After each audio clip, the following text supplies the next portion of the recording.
Hello, puppies and kittens. Welcome to another episode of Blasphemers Bible. I think we're on 4 Ezra now. Yes. Where it gets interesting and stabby, which is is that a reference? Not particularly. All right. Any opening comments? Yes. Well, today we're going to read Aramaic. No, you're not me though, Aramaic. because I don't know Aramaic. Maybe Isaac can, because he actually you read the Talmud, Ryan. Yeah, I wouldn't say I can read it by myself, but I can recognize. All right, I guess Isaac. I can recognize like the grammar and the prepositions and the. I mean, I can. Well, plurals. I mean, yeah. I mean, the thing is, because Aramaic is kinda because Hebrew borrowed. Like Mishnaic and modern Hebrew borrowed words from Aramaic. There are like things that I can kind of understand, but not fully. Yeah, there's a lot of you can like scholar reading it in your room in the tower, with notes, understand it, but not actually speak it. Look at the kitty. It's crazy that Tomer hasn't learned Aramaic yet. That is there's a lot of shared. Yeah, kind of like how you never learned Coptic, Lawrence. That is true. I have not learned Coptic. Lawrence. There's a lot of shared. I know. There's a lot but no, of there's shared, so much. There's so much similarity. Like because I can still like read Coptic. It's a little harder, but the letters are still they're still Greek letters. Most of them, right? Yeah, so like you can. I'm really impressed that Lawrence can do English and Greek and Russian and whatever the hell else he knows. I'm surprised he doesn't. I mean, that's about it. A little bit of German, but that just a little bit. Yeah, it's just there's this thing, Ein bisschen Deutsch. Like if you know 2 languages, they call you bilingual. If you know 3 languages, you're trilingual. But what do they call you if you only know 1 language? American. I mean, I only speak English and bad English, but I also studied classical voice for 10 years. So I can sing in many languages, mostly romantic, but it's largely like I could probably seduce a woman if I wanted to, but I have no idea how to ask for the bathroom or beer. Actually, I could probably find beer in German. I don't think you really need language. Speaking of beer, Aaron, what do you think of me now? Well, what do you think I'll bring to the table now? What would Aaron find more annoying today? Did you see a pattern, right? What would you expect of me? Yeah, you're gonna sit in a dark room and drink pale ale. No. I wouldn't do something like this to you. No. I'm not going to drink pale ale today. I'm going to drink India Pale Ale. No, I'm just kidding. This is Alexander Black. This is actually one of my favorite beers. And it's actually a reward-winning beer. It won the World Beer Cup. Yeah. Okay. And apparently it's a porter style dark ale beer, and I like porter. Well, you're getting there. Yeah. And apparently it has the taste and aroma of espresso and dark chocolate. Now that sounds good. That's what I like about stouts. They put in so much weird shit. There's a brewery here where I live in Fort Worth, but like 30 minutes from me. But they have they have a bunch of beers that are dedicated to the Lovecraftian mythos. Nice. So yeah, so they're all dark stouts. They've got wicked posters and this strange art. But then one of the ingredients is squid ink.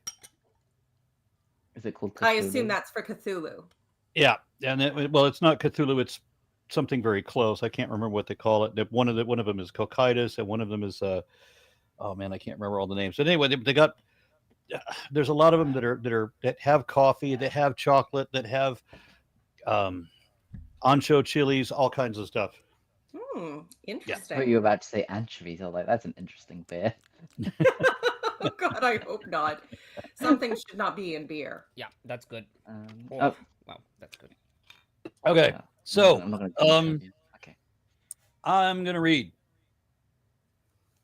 Good. Good luck. Let's see. Shall I read in Aramaic? No. Yes. I'd love I to mean, see you that. There'll be quite a few words. We can do like how you read in the Yemenite synagogue. You read the passage and then you read Targum Onkelos. Mhm. Well, you don't have to for this chapter. It I'm is guessing. too early Anyway. for this shit. Yeah. Yeah, but it would be there will be funny. some Aramaic words which are transliterated in this chapter, I think, because they're possibly like place names. But yeah, some people translate them as like different titles. So it'll be interesting to see what your Okay. translation does. When you talk, Isaac, I can hear the beginning of it, and then I don't hear the end of it. You speak very quietly.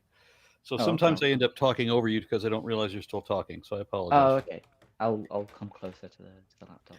All right. So when the enemies of Judah and Benjamin heard that the exiles were building a temple for the Lord, the God of Israel, they came to Zerubbabel, to the heads of the families, and said, "Let us help you build, because, like you, we seek your God and have been sacrificing to him since the time of Esarhaddon, okay, king of Assyria, who brought us here."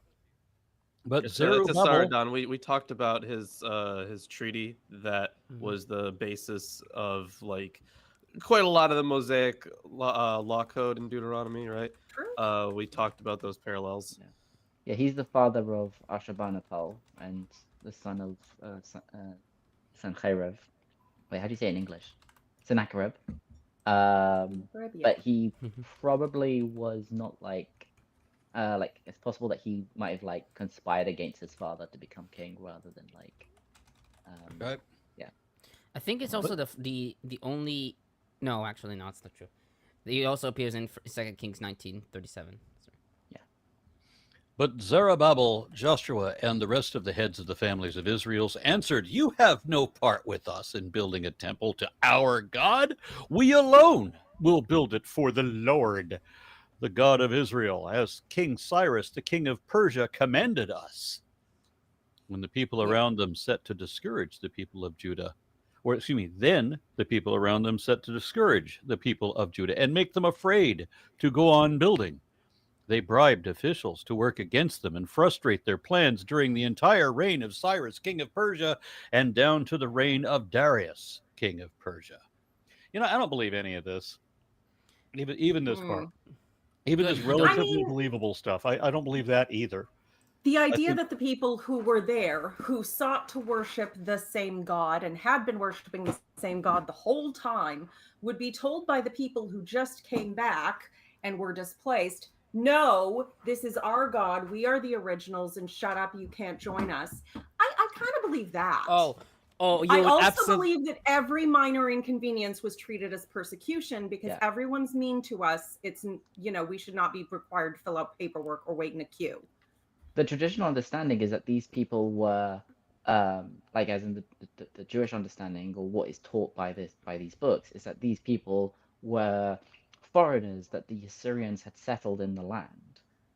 As mentioned, we read that in previous books, and most probably they weren't. Most probably they actually were the locals, the like local Judeans, Israelites that were left behind when the elites were taken away to Babylon, and when they came back at this point, the ones who came back were like, no, you aren't the real Israelite kind of thing. Oh, and Aaron, you would absolutely love this. So in Freed's commentary, she has a comment about verses 1 through 5, and the comment starts with, "Is the incident narrated in Ezra 4 1 through 5 historical?" And she writes, "No." And then I she mean, says fair. that. Yeah, she then says that the incident was created for a rhetorical effect, etc., and writes that the author of Ezra 1 through 6 created the incident because, writing in the Hellenistic period, he was following Hellenistic rhetorical rules of historiography. He needed he needed a reversal in the great good fortune of the protagonists, and such a reversal could only be a stoppage in the temple building process. Moreover, the reversal had to result from a normal natural decision of the protagonists, a decision that anyone could make. He created this by having the protagonists reject the Am Haaretz, i.e. the people of the land's offer of help, resulting in their anger. Right. So basically he entirely invented a situation to meet rhetorical need to feel persecuted and downtrodden so they could be upset about their beliefs even though they were getting what they wanted. Yeah, that sounds very on brand. But I appreciate that, Tomer, that you're letting me know that even the believable parts of the Bible should not be believed, and even biblical scholars agree with that. Well, you got to It's- remember that even when, because like we have talked about stuff that like did actually happen, right? But you have to remember that the way it's always being talked about is through their lens, so their Mhm. own interpretation of those events. Even in those cases, right? So Yeah. like you got to take it for what it is, sift your way through the bullshit. I mean, Kinda like- in general, Kind of like getting your history from Fox News. Yeah. That's only bullshit, which to be fair, it's a good analogy. Yeah, it's Yeah. It could Yeah, I have mean, been in general, known that it could have Yeah, been go known that the temple was built at a later time, and then to explain how Cyrus's great proclamation was delayed, they have to add this bit in. Or it could be the opposite, which is that it was built very early on, but because of this tradition that it was built later, they had to explain like, oh, it was started to be built earlier, but then they didn't actually finish it until later. Oh, I forgot we have a super chat. Jamie Wells offers $10. Thank you, and says, "Have a great show today, ladies and gentlemen. Too bad I have to work with a bunch of Jesus freaks today, but it pays the bills. And speaking of that, here's some money to help with your bills. Thank you so much for that." oh, that's lovely. I want Yeah. money too. And then Duke of Many Things says, "Aaron, given the USA promoting the 10 Commandments in classrooms, do different denominations promote a different set of 10? Yeah. Yes. So yeah, there are multiple. Okay. So yes, there are multiple sets of 10 Commandments because the counting starts in different places, right? Yeah. So I actually do mention this in my video on exactly that. I think that might be my most recent video, actually. All denominations agree on which set of commandments in the Bible are called the Ten Commandments, even though the Right. Bible calls a different one the Ten Commandments, but they differ in like the numbering and which ones are one, like two commandments in one or separate. Yeah, there was even a proposition on the floor for that bill that would put the different traditions, Ten Commandments, right next to each other, and they said no to that too. So Yeah, well, Yeah, unfortunately, I think we were too clear about our intention to, sabotage. for malicious compliance. So they were very, very specific, which is too bad because you can't even print them in papyrus, which would at least be funny. I was going to send them copies of the 10 Commandments of the Church of Fuckery, which are, of course, superior in every way. But alas, they did close that particular loophole, so we'll just have to find others. Okay, to continue. At the beginning of the reign of Xerxes, they lodged an accusation. No. Oh, sorry. What? I thought it was verse 7. Sorry. No. No, that's a different song. That's a different king. Sorry. Okay. At the beginning of the reign of Xerxes, they lodged an accusation against the people of Judah and Jerusalem. And in the days of Artaxerxes, Artaxerxes? Artaxerxes, yes. In Hebrew, it's more Artaxerxes. difficult. Yeah, In Hebrew, it's more difficult. It's Artaxerxes or Artaxerxes. Yeah. Depends on who. Well, Let's go with the actually, it's English on spelled- this one. It's spelled in two different ways in the same verse. One is Yes. Artaxerxes and one is Artaxerxes. How do you say this? Artaxerxes. Hashasta? Chashasta. You know what? Just, you know how you can like tie a cherry stem in a knot with your tongue? Just do that, but actually with your tongue. Yeah, it's Artaxerxes.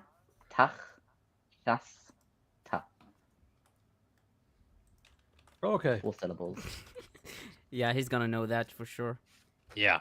And in the days of Artaxerxes, king of Persia, Bishlam, Mithridath, and Tabil and the rest of his associates wrote a letter to Artaxerxes. The letter was written in Aramaic script and in the Aramaic language. And this is written in Aramaic, is it? Yes, it is. This starts the Aramaic section of Ezra. Okay. Rehum, the commanding officer of Shimshai, commanding officer and Shimshai, the secretary, wrote a letter against Jerusalem to Artaxerxes the king as follows. Rehum, the commanding officer, and Shimshai, the secretary, together with the rest of their associates, the judges, officials, and administrators over the people from Persia, Uruk, and Babylon, the Elamites of Susa, and the other people whom the great and honorable Ashurbanipal deported and settled in the city of Samaria and elsewhere in Trans-Euphrates. Wait a minute. You said Ashurbanipal? Yeah. That's the translation. Oh yeah, no, because in the Aramaic, in the Masoretic text, you have Osnapal, and I think the reading of Ashurbanipal is, I think, Septuagint, if I remember correctly. It's most probably the same person. It's just a different. I mean, I have a comment. Yeah, it is. According to what Isaac was saying before, maybe I'm just getting confused. Ashurbanipal shouldn't exist at that time, right? No, no, it's talking about the history. It's Yeah, saying that he back ruled in the day of. He ruled in the 7th century, if I remember correctly. Okay. Ashurbanipal would have been after Esarhaddon, and he would have been the one conquered by. Oh, who was it? The Babylonian king. Nebuchadnezzar? Yeah, Nebuchadnezzar. Yeah. Okay. Well, at least according to the Bible, he would have been the last. Well, I think there was like another 2 or 3 of them in actual history. Something like that. Yeah, let me just. Kings' names do get reused with some regularity. Okay, I want to read this over again because I'm trying to understand it. Rehum, the commanding officer, and Shimshai, the secretary, wrote a letter against Jerusalem to Artaxerxes the king as follows. Okay, so as follows means that this is the rather, right? Rehum, the commanding officer, and Shimshai, the secretary, together with the rest of their associates, the judges, officials, and administrators over the people from Persia, Uruk, and Babylon, the Elamites of Susa, and the other people whom the great and honorable Ashurbanipal deported and settled in the city of Samaria and elsewhere in Trans-Euphrates. And then it says, this is a copy of the letter they sent him. So what was a previous verse 9 and 10? Is that just a summary of to whom it may concern? No. I mean, it is from whom it may concern. It's possible that the bit was actually in the text. That they're trying to say this was actually in the text, but the text included an introduction, and it might have actually skipped a section, which would have been. And it wasn't necessary for king. Blah blah blah blah blah blah. It wasn't necessary for verse 8 to say Shimshai and the secretary wrote. Or excuse me, the commanding officer and the secretary, because that's written in verse 9. These verses are sometimes taken to be an introduction, and I've noted in the commentary that Fried regards them as additions to the letter since they interrupt the natural flow of the text. And she also notes that verse 9 was written on the outside of the letter as the address, and when the writer inserted verse 9 into his text, he added verse 10 by way of explanation. And so it is. Yeah, it is odd. I will grant you that. So it's good to know.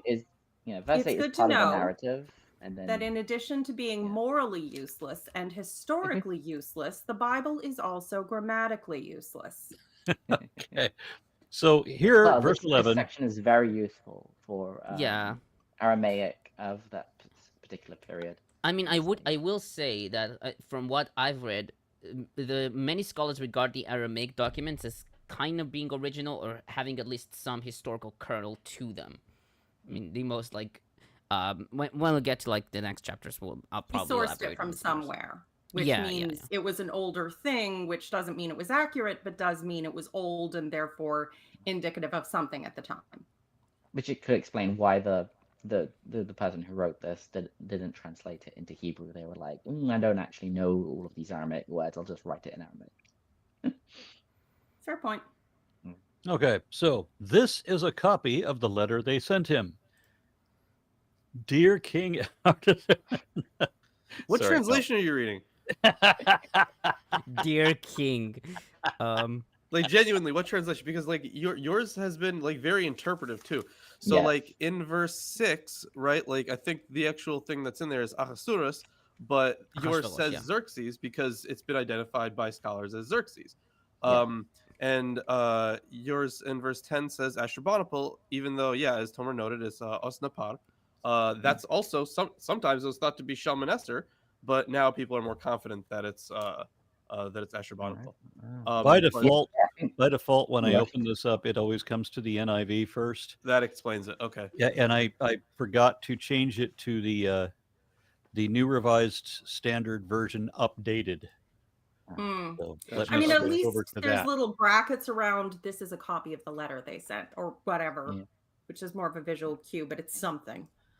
Actually, Rashi says that Osnapar is Sennacherib because.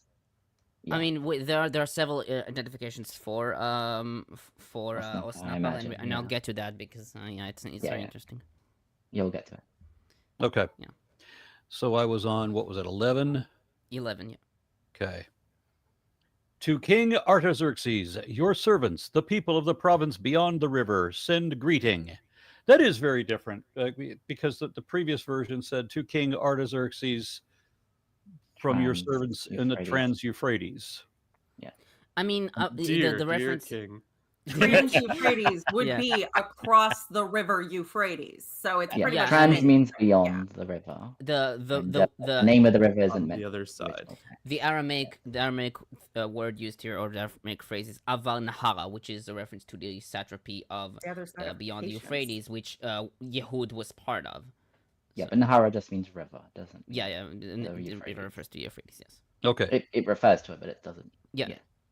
To continue. And now, may it be known to the king that the Jews who came up from you to us have gone to Jerusalem. They are rebuilding that rebellious and wicked city. They are finishing the walls and repairing the foundations. Now, may it be known to the king that if this city is rebuilt and the walls finished, they will not pay tribute, custom, or toll, and the royal revenue will be reduced.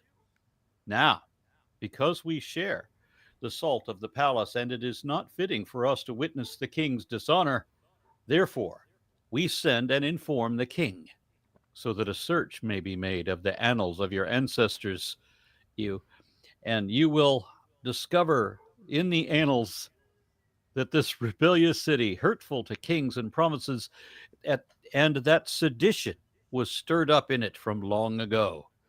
On that account, this city was laid waste. We make it known to the king that if this city is rebuilt and its walls finished, you will then have no possession in the province beyond the river. The king sent an answer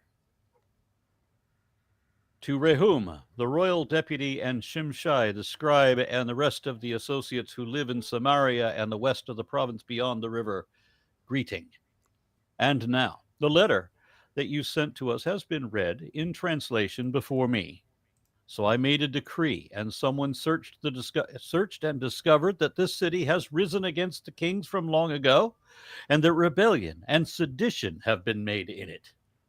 Jerusalem has had mighty kings who ruled over the whole province beyond the river, to whom tribute, custom, and toll were paid. Therefore, issue an order that these people be made to cease, and that this city not be rebuilt until I make a decree. Moreover, take care not to be slack in this matter. Why should damage grow to the hurt of the king? Then, when the copy of the King Artaxerxes' letter, It's not, It's fucking Greek, Aaron. This one is not that hard. Yeah. okay, well, I read Artax and I imagine a horse in quicksand. It's hard for me to pull my head out of No, I that. don't want to think about that. Then, when the copy of King Artaxerxes' letter was read before Rehum and scribe Shimshai and their associates, they hurried to the Jews in Jerusalem and by force and power made them cease. At that time, the work of the house of God in Jerusalem stopped and was discontinued until the second year of the reign of King Darius of Persia. It's kind of funny because they're not wrong. Like they write to the king going, hey, you know this city you're rebuilding? Yeah, every time they get a modicum of power or freedom, they throw a fit, rebel, and refuse to play nice. Like literally every time. And yeah, kind of. The thing is, like, they're definitely concentrating on the times that they rebelled, but I guess you can also see the rehabilitation motif kind of carry over, because like we already know that people like Manasseh were fine as vassals. They Yeah. were paying to their shit, what's it called? It's vassal, and what's the other one in the relation? Regent. Regent. Okay, sure, fair enough. I No, don't know. Maybe I don't know if it's it's just regent. king, ruler, whatever. Yeah. I forget the right word for it. The But correct term, but yeah, yeah, that they would do that though, but They they're obviously would. concentrating on the stuff that would make the stuff But that that would makes again turn sense. them That into. makes sense for the rhetoric because all the people they want to us to admire, even if they ruled for 5 minutes and destroyed everything, who followed the ways of the Lord, are the people who started shit. All the people who were good vassals and did their shit the way that kept everything even keeled, they did evil in the sight of the Lord, and God Right, hated yeah, them. yeah. And that's why we destroy them. So, like rhetorically speaking, I see where that's coming from. Yeah, and the bit of like they found in the annals, like the history that, oh yeah, this kingdom used to be like really powerful and extended all the way to the Euphrates.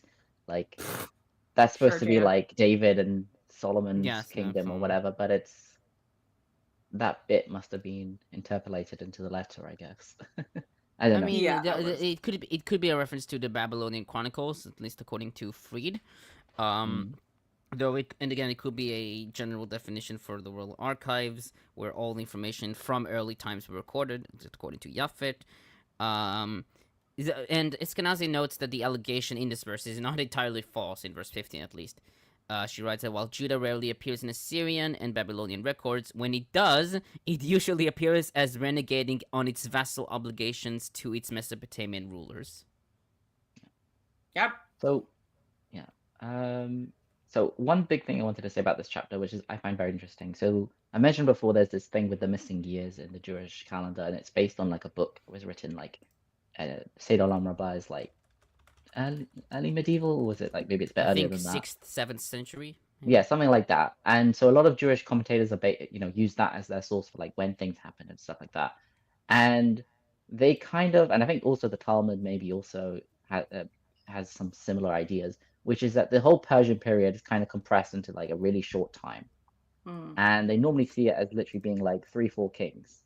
You've got Cyrus the Great who conquers the Babylonians, and then you've got Ahasuerus, the king in the story of Esther, who is a lot of times called Xerxes. So, for example, Aaron, when he read Xerxes, the Hebrew actually said Ahasuerus.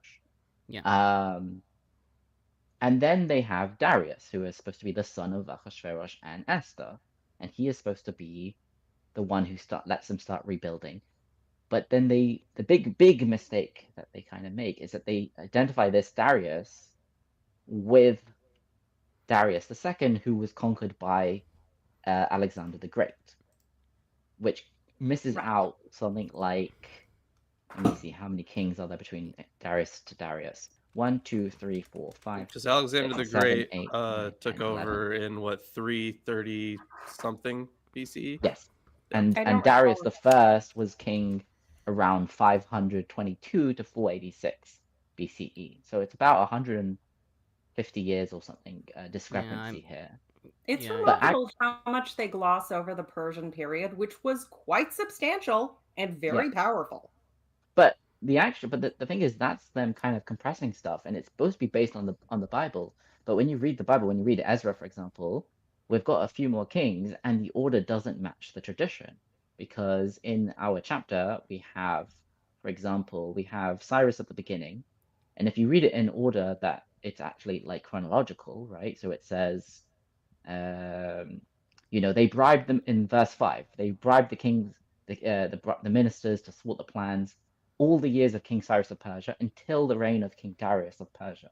So if that doesn't make sense if that was supposed to be like 2 generations or whatever, but it then says Xerxes or Ahasuerus. Then they have Artaxerxes, which the traditionals are like, oh, that's actually Cyrus.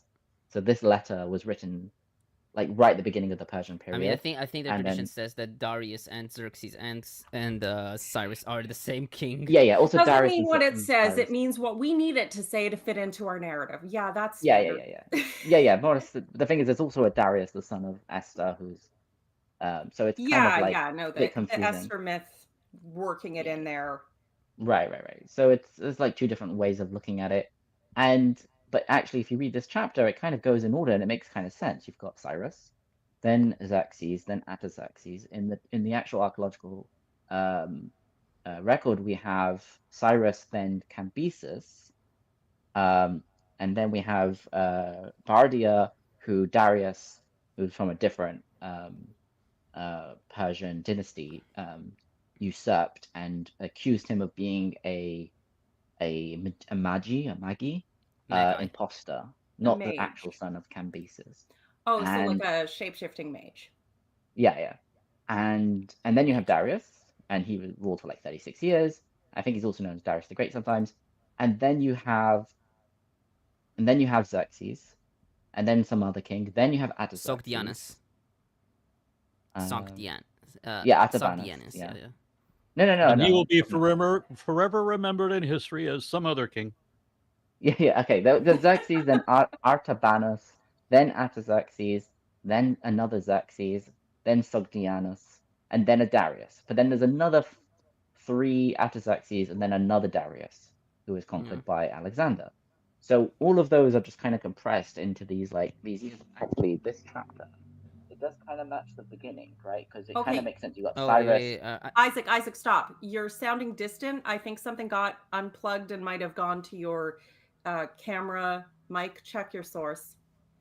Oh, Yeah, for No, whatever I'm- reason, for most of the today, when Isaac starts speaking, I can hear him, but then he goes, oh.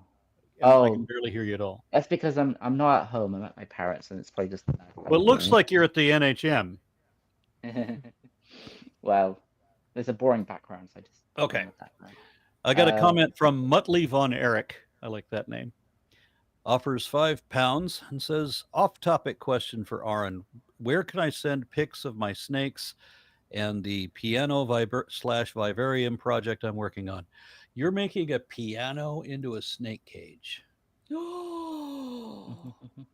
Fascinating. Yeah.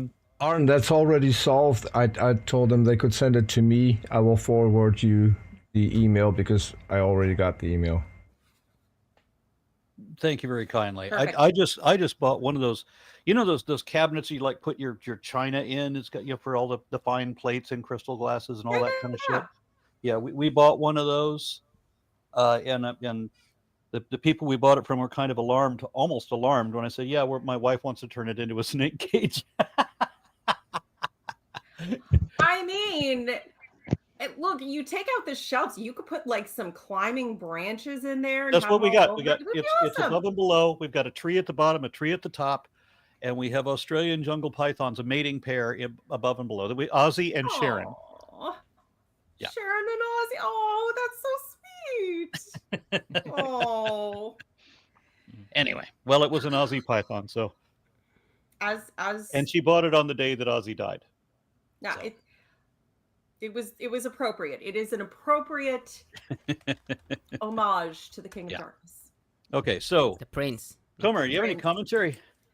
No. Good. Let's move over to the next chapter then. Yeah. Yeah, you go. I'm sure. Yeah. Okay, so we'll start with verse 1. The enemies of Judah and Benjamin.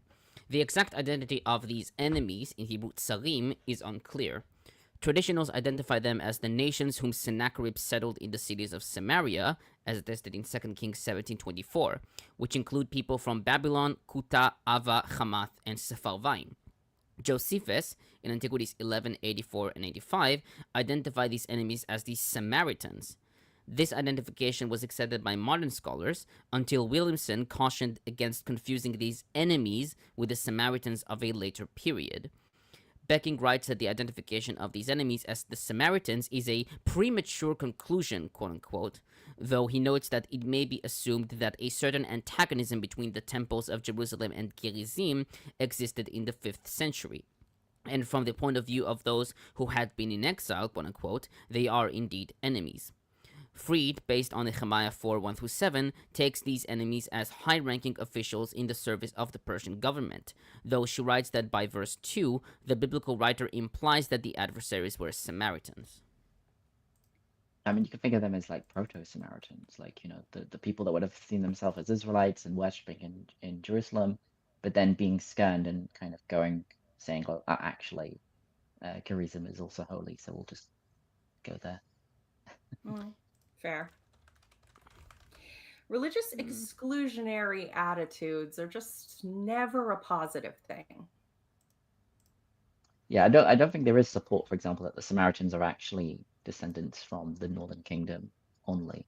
I think not exclusively. No, Well, after they're not. It's not a time, direct tradition. They are like a breakaway from the Israelites in a sense, the Southern Kingdom. Later, then I think that so it makes kind of sense for them to fit in this story. If it didn't happen, then it didn't happen. But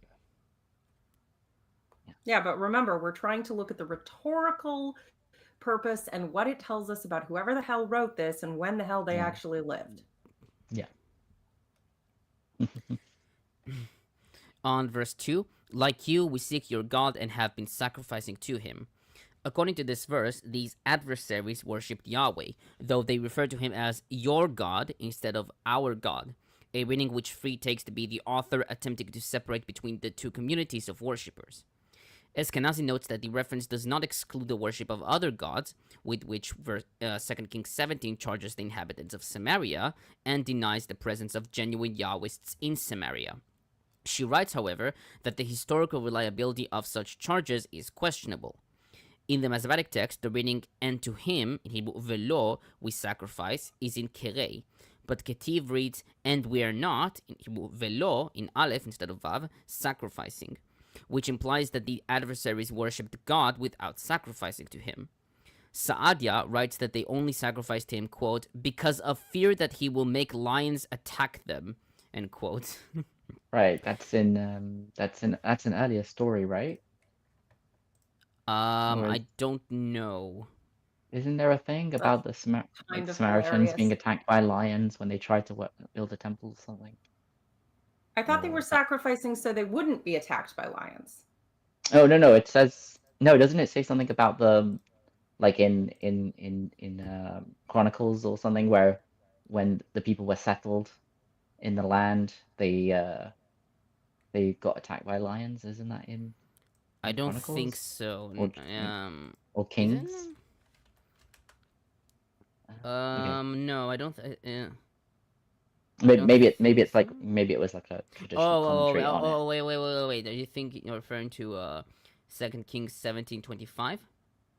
Maybe. And then when they first settled there, they did not worship the Lord, so the Lord sent lions against them, which killed some of them. Okay, so this refers to the people of the land which brought them. Right, so they were attacked by lions for not worshiping him. Yeah. Yeah. And Marcus it was like, writes, which is an interesting idea because it's like these are foreigners that come to the land and somehow they have to worship Yahweh because they live in the land, even though they're not. Yeah, it's the older idea of the god is localized and you have to worship whoever's the god in this region. Marcus writes that it is possible that the Ketiv reading arose out of theological considerations by later editors not wishing to attribute sacrifice to the peoples of the land. The Kere reading is supported by early translations and modern commentators. It seems a bit sympathetic to change it to say that they weren't sacrificing, to say that they were following the law by not sacrificing without a temple. Right?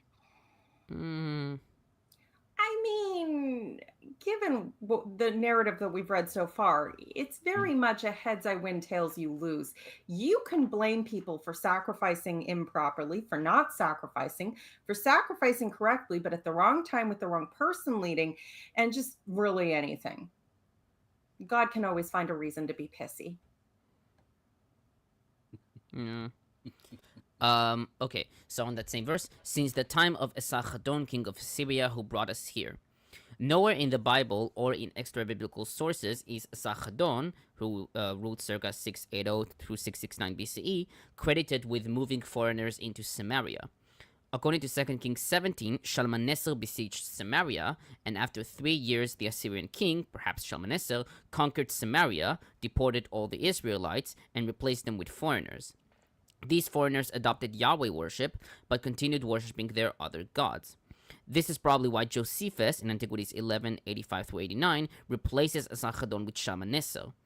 Bird suggested that the historical reality was perhaps, quote, a spillover of peoples from Samaria into the vacuum left by the forced expatriation of the Judeans to Babylon.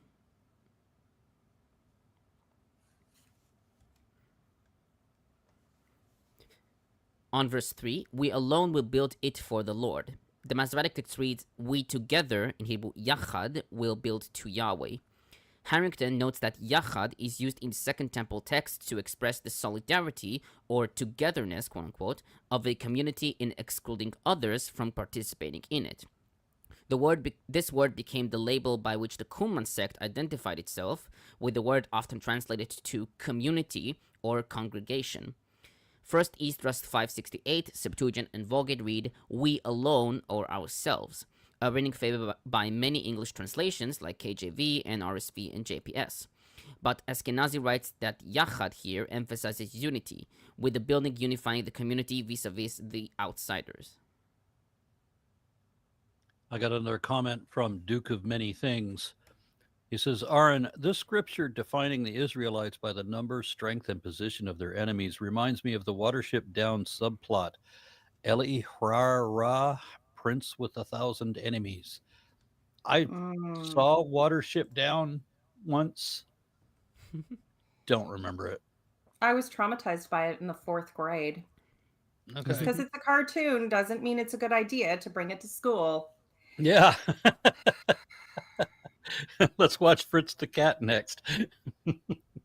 I'm good. They probably thought it was Peter Rabbit or something.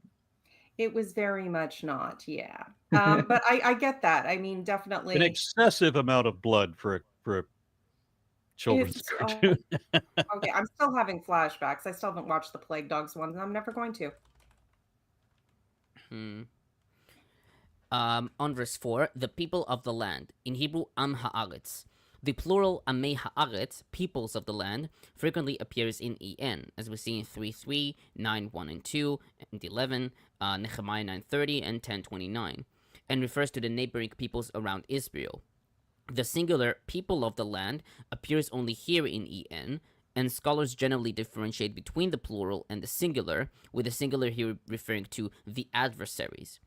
Japhet notes that in most other instances, people of the land refer to a certain elite group amongst the Judeans during the First Temple period, as we've seen 2 Kings 11:14, 21:24, and 23:30, or is used as a general definition for the people of Judah who were not exiled and settled in the land in the early Second Temple period, as we've seen Haggai 2:4 and Zechariah 7:5. She writes that this same definition, which is presented positively in the prophecies of Haggai and Zechariah, turns into a pejorative in EN, defining total foreigners settling in the land.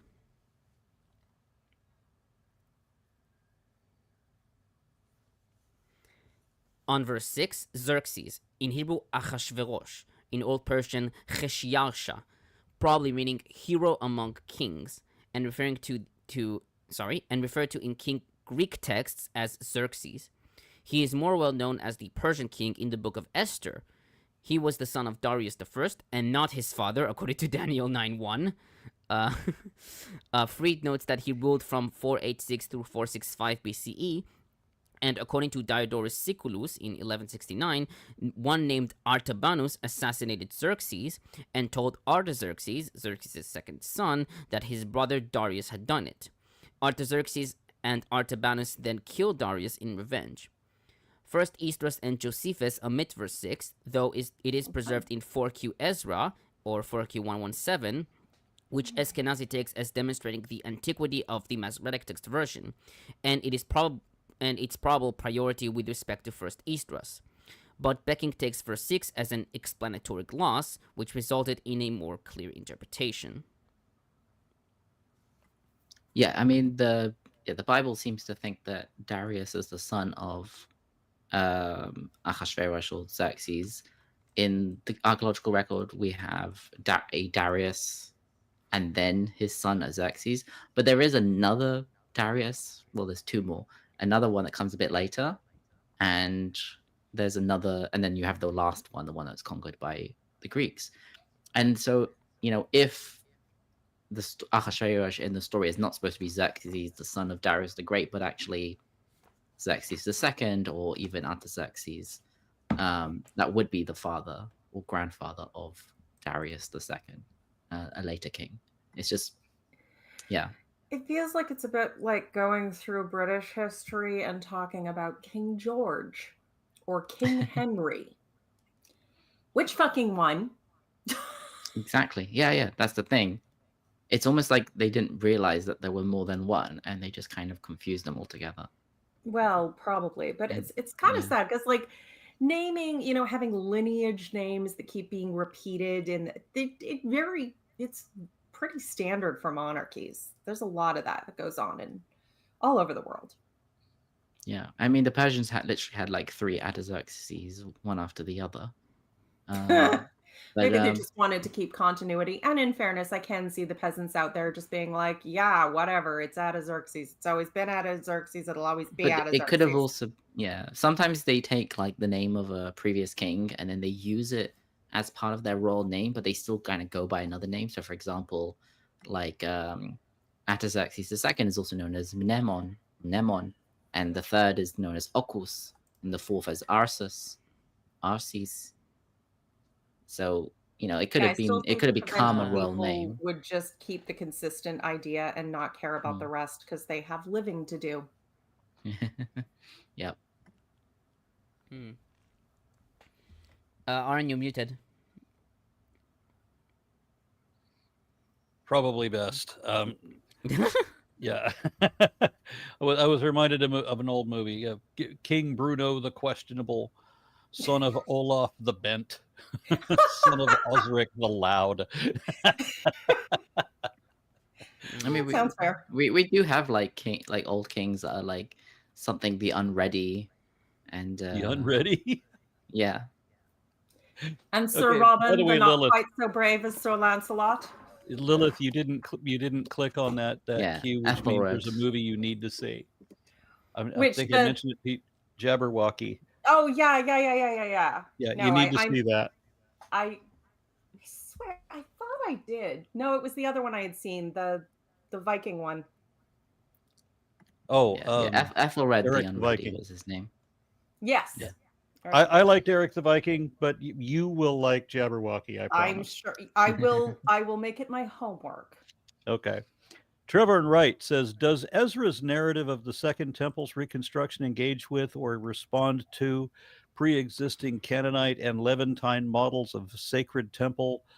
There's no punctuation in this.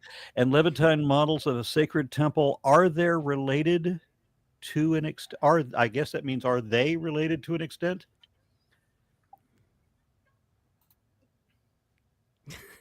Anybody understand that question? Now that I know where the I'm trying to. Okay, hold on. I'm trying my best to understand this. As was an era of Second Temple reconstruction, engage with or respond to pre-existing Canaanite or Levantine models of a sacred temple. Capital A. I haven't. Are they related to an extent? Right. Yeah. No, absolutely to no extent at all. There's no commonality whatsoever. Well, the thing is, for the sacred temple, for any particular sacred temple, maybe to some degree, but like I don't think that this rebuilding narrative is based off of any of that stuff. Um, I mean, they would have probably brought some Babylonian influence with them. Sure, There would yeah. have been tropes Persian. that definitely were in the collective unconscious, shall we say. Yeah, but I guess when it comes to like Babylonian tropes or something like that, I haven't really seen much of that in our reading. I'm sure someone's done some deep dive into the differences I between mean, the first and second temple and which thing and those differences where they come from. Tell you what, why don't you Yeah. write a PhD thesis on it and submit it next time? I'll be happy to read it. Okay, so on verse 7, Artaxerxes in Hebrew Artaxerxes, meaning having a kingdom of justice in Old Persian. It's unclear if the reference is to Artaxerxes the First, 465 to 424 BCE, or to Artaxerxes the Second in 404 through 358 BCE. Though EN differentiates the two, with one having the name with sin, and the other with samech, though usually he is identified with Artaxerxes the First. Becking notes that later documents name him Ardashir, and his nickname was Longomanus, in Greek Makrocheir, I guess, as his right hand was longer than his left. Josephus, in Antiquities 1121, changes his name to Cambyses, Cyrus's son, in order to obtain the correct chronological order of the Persian kings, Cyrus, Cambyses, and Darius. Pseudo-Rashi identified him with Cyrus, since the numerical value of Koresh equals the numerical value of Daryavish, which is 520. And according to Talmud Rosh Hashanah 3b, Cyrus was both Darius and Artaxerxes. According to Seder... Well, but the thing is, I don't think they thought that Cyrus, the first king of Persia, is the same as Darius, the last king of Persia. It's just that sometimes in the Bible where it refers to a Darius, it's claiming that it's also referring to Cyrus. It's not Darius. I mean, it's not Daryavish. yeah. The third, the last king. There are like 3 Dariuses. So in historical record, there are 3 Dariuses, and in the Bible, there is one, but this is claiming that sometimes it's when it says Daryavish, it's referring to Cyrus, and other times it's referring. Yeah, and Artaxerxes is also Cyrus, and other times when it refers to Darius, it's referring to Darius, the son of Xerxes, the son of Ahasuerus, who is also Darius the Third, the one who was conquered by the Greeks. So it's a big mess. We need a chart. We probably need several charts. There is a chart. Which king is being confused with which 3 other kings, and Well, and there's a very good chart on Wikipedia. There's a Wikipedia page called Missing Years (brackets Jewish calendar), but it doesn't go as far into like the sort of what Rashi says. It's just comparing Seder Olam Rabbah with the archaeological record. It doesn't actually talk about it mentions some things about like other scholars' identifications, like which of the actual kings of Persia were which biblical king, because like Seder Olam Rabbah would say that it would just be these 3, and those ones don't exist. But then there are other scholars who, for example, say that this Xerxes is this king in the Bible, and this Artaxerxes is this king. So it's got both of those, but it's pretty good if you want to look it up. I need to grab a snack. So according to Seder Olam Rabbah 30, all the Persian kings were called Artaxerxes. Yeah, and yeah, it's just like that. Yeah, they're saying that, it was actually used as a title, as I said about those 3 kings in a row with the same. They were all called Artaxerxes, but actually went by other names. But that was like a much later thing. That was only right at the end of the Persian period. So. And Gersonides and Ditrani identified him with Ahasuerus. Yeah. Ahasuerus, yeah. Yeah, they like to combine those 2. Which is because Seder Olam Rabbah literally only has those 3 kings, Cyrus, Ahasuerus, and Darius, and that's it. Yeah. total of 53 years reign. Mhm. Or On that same verse, Bishlam. The word is generally taken to be a personal name, as we see in 1 Esdras 2:15, which reads Beslemos, and Vulgate Beslem, with Gersonides identifying him with Shalom, son of Sismai, in 1 Chronicles 2:40. Eskenazi notes Kohlhammer's opinion that this was a West Semitic name known from cuneiform inscriptions, and Raini, who identified him with the Belshunu, governor of Ebernari, mentioned in a cuneiform tablet dated to the 3rd year of Artaxerxes. Steiner suggested that the reading is a mistransliteration of the Babylonian Bel-Shalom, or Bel-Marduk is peace, a reading favored by Japhet and Becking. Septuagint reads in peace, taking the bet as the preposition in, together with the root shin lamed mem. This reading is implied in Peshitta, and is favored by Pseudo-Rashi, Kimchi, and modern commentators like Rudolf, Galling, and Blenkinsop. Fried notes that in peace occurs frequently throughout the late 6th or early 5th centuries. Early 5th centuries Aramaic letters from Hermopolis as part of the phrase, let me or us see your face in peace. She argues that Bishlam is Aramaic and considers it unlikely that a Babylonian official would have been listed before a Persian one.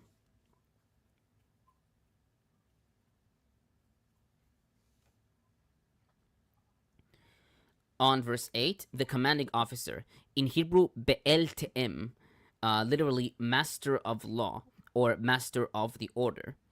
Japhet notes that in the past, this title was interpreted as a commander, or a certain military authority, but based on the Elephantine letters and 2 Babylonian inscriptions, it is now taken to be a title for an archivist, who was appointed over the archives of the central rule of, or the district. Other translations include Viceroy, according to Fried, I hope I pronounced it right, Chancellor, according to Williamson, and Royal Deputy, according to NRSV. Septuagint takes Be'el Te'em to be a personal name, Baal Tam, a reading followed by Vulgate, which reads Be'el Te'em, and while 1 Esdras 2:15 has Be'il Timos, in verse 16 it reads the recorder Raumos. Likewise, Josephus in Antiquities 11:26 reads Rathimos, the recorder of events, and to Beilzemos.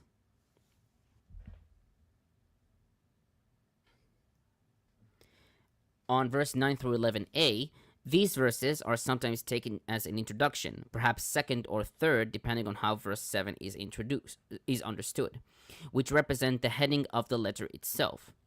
Fried regards verses 9 through 10 as additions to the letter, since they interrupt the natural flow of the text. She suggests that verse 9 was written on the outside of the letter as the address, and when the biblical writer inserted verse 9 into his text, he added verse 10 by way of explanation.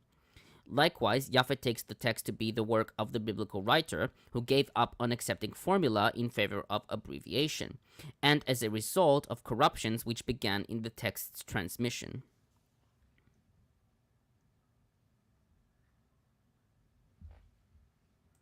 Wait, that's all you have about verse 9?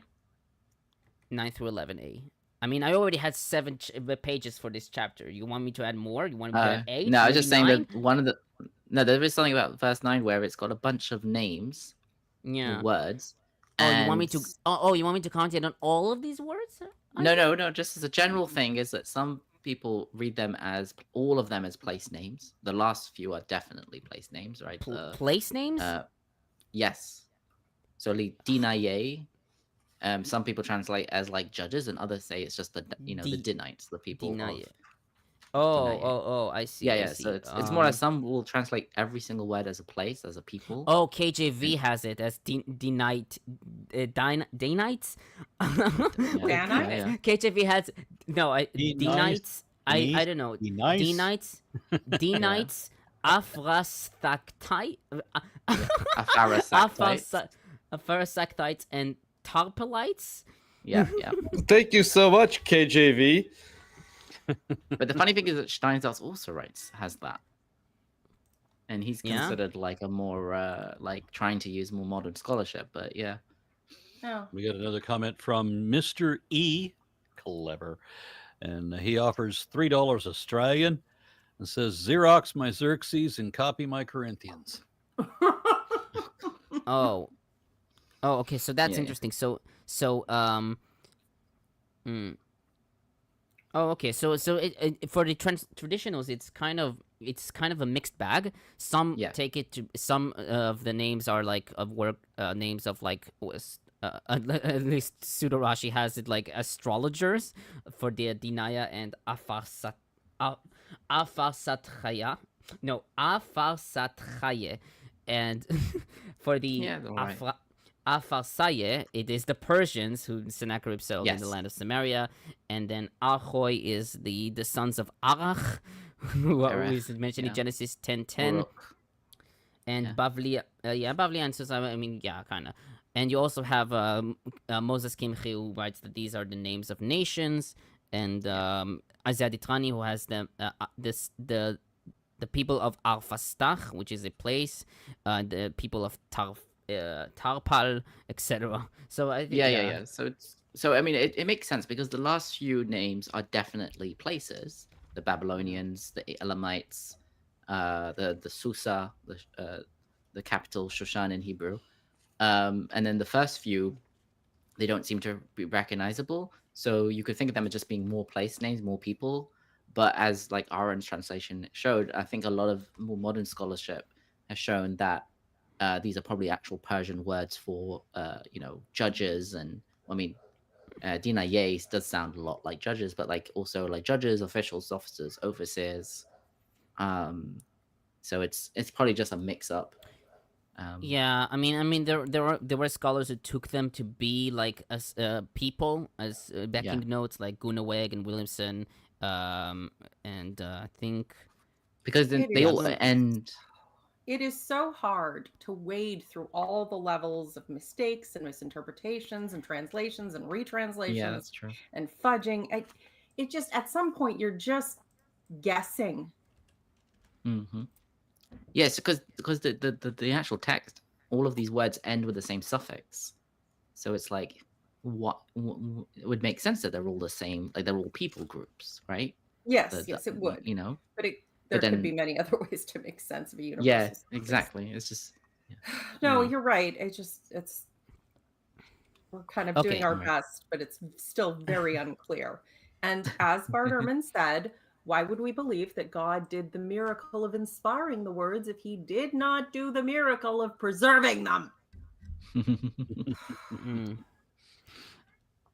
On verse 10, Osnapal. It is unclear who Osnapal was. The most popular identification is Ashurbanipal, the king of Assyria, who ruled circa 669 through 631 BCE.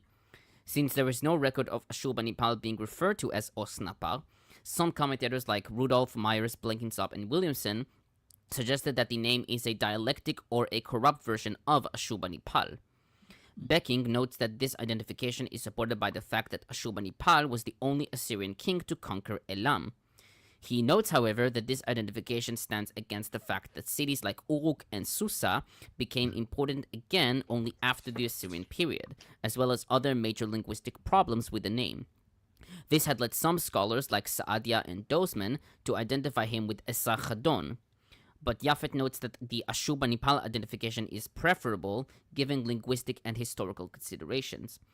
Other identifications include Shalmaneser, as was in the Lusanic Recension, and Sennacherib in Talmud Sanhedrin 94a, followed by Pseudo-Rashi, Gersonides, and Ditrani.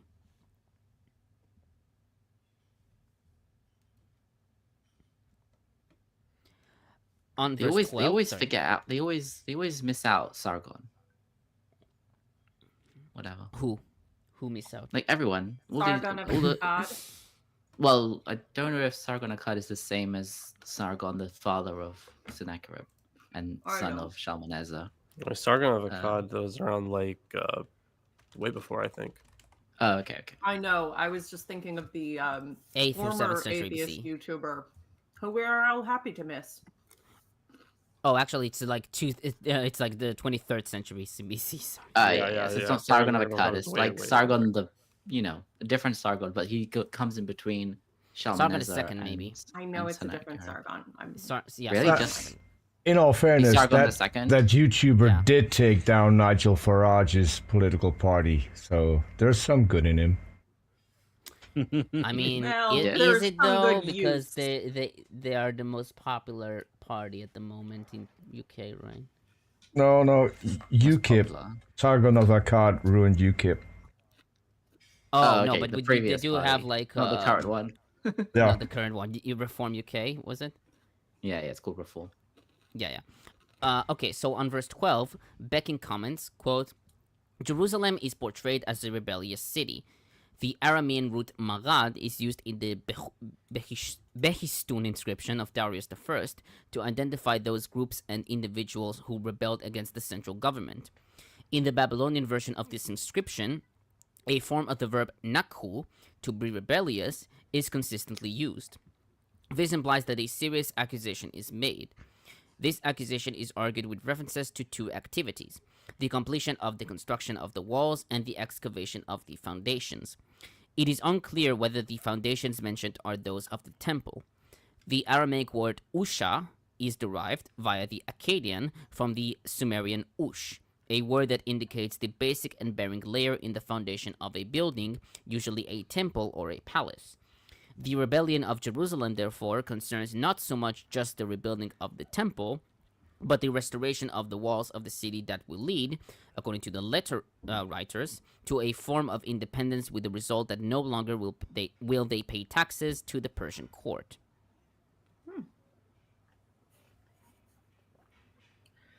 Seems like a lot of trouble to get out of taxes. I mean, not that it isn't worth it to get out of taxes, but even still, this is too much. What? Yeah, he's claiming that they're going to be independent, right? Mm-hmm. Yeah.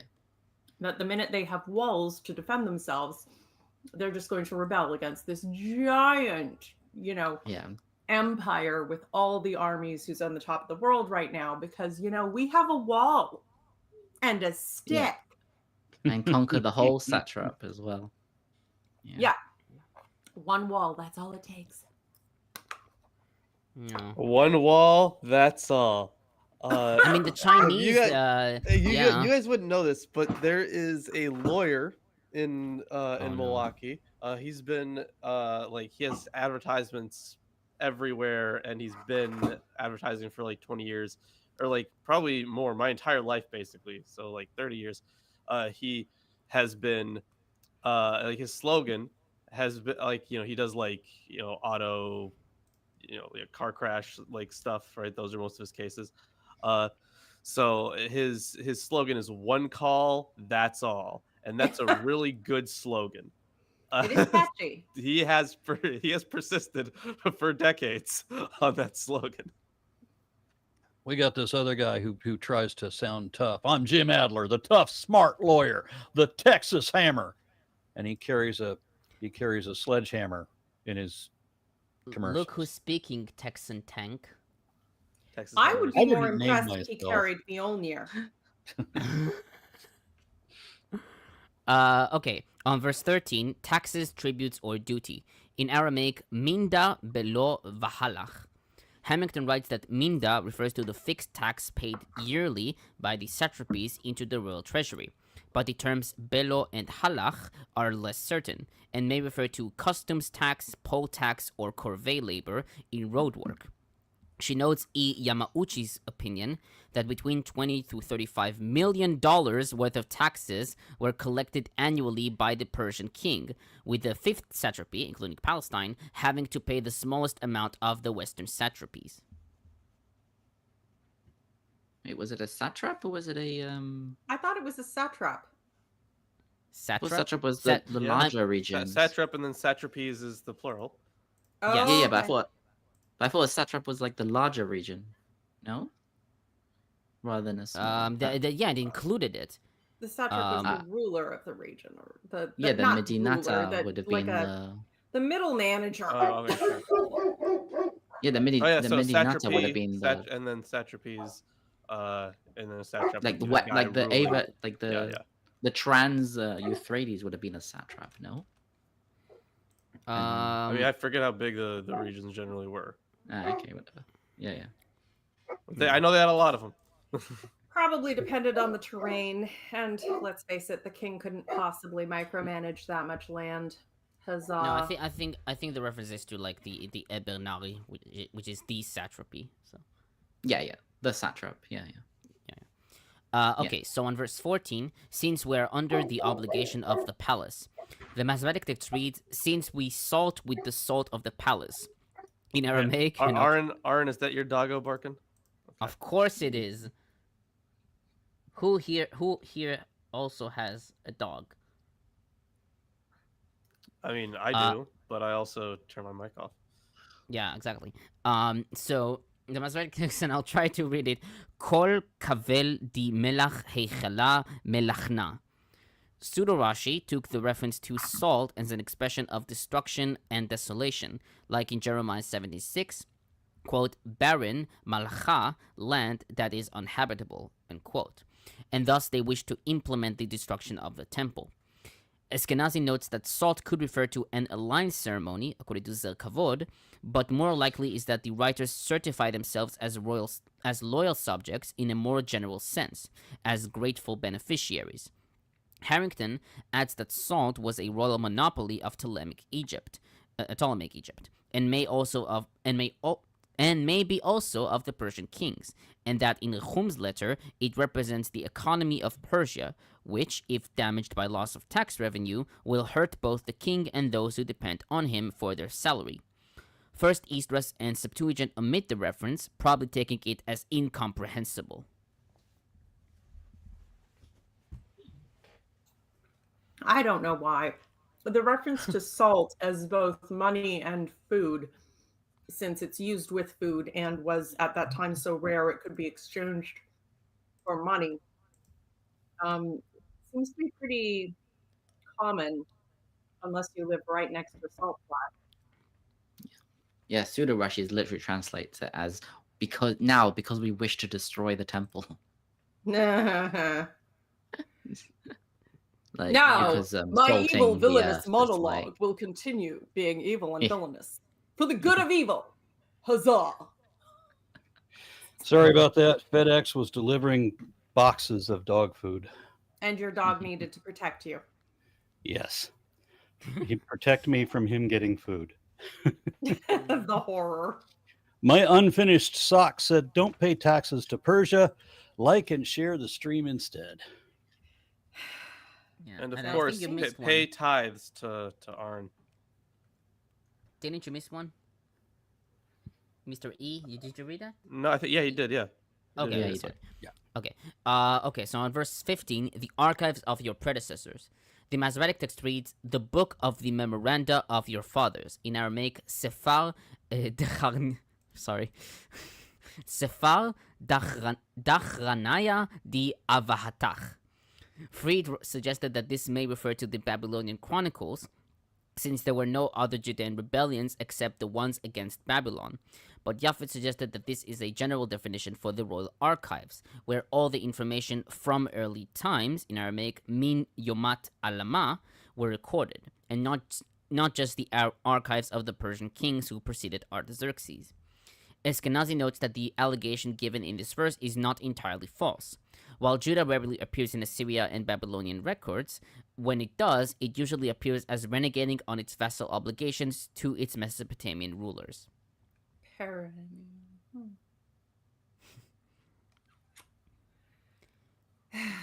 It's interesting. I kind of, it feels like this author and this era is, it feels like it's when the Jews self-identified as rebellion being like a core trait of who they were. Do you know what I mean? Like, obviously there's, political shit and upheaval and back and forth, but this is like, no, we are the ones who always rebel and stand by God by rebelling against anyone who's associated with anything else. And even if they are associated with God, they're probably not doing it right, so we can't be with them either. So just, nah. My unfinished studio says, hail Aaron and panel, and hail blasphemy. Okay. Are we moving on to the next one? No. Why not, Tomer?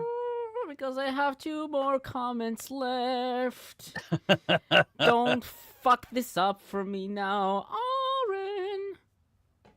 Please don't sing at me again. Wow. Okay. Tomer, maybe you should put the beer down. No. I finished it. See? Okay. Time to I'm put it not down. drunk, mother. You're totally Tober, Ossifer. Yes, indeed. Okay, on verse 20, Jerusalem has had powerful kings ruling over the whole of Trans-Euphrates.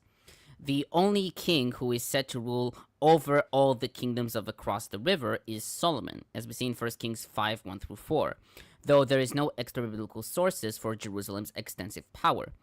The reference could also be to David, who is said to rule over a large area. Japhet suggested that the tradition of Solomon's greatness was passed from Babylonian exiled Jews, or that this may have been a way to confirm the letter's claim, without any need for other historical witnesses.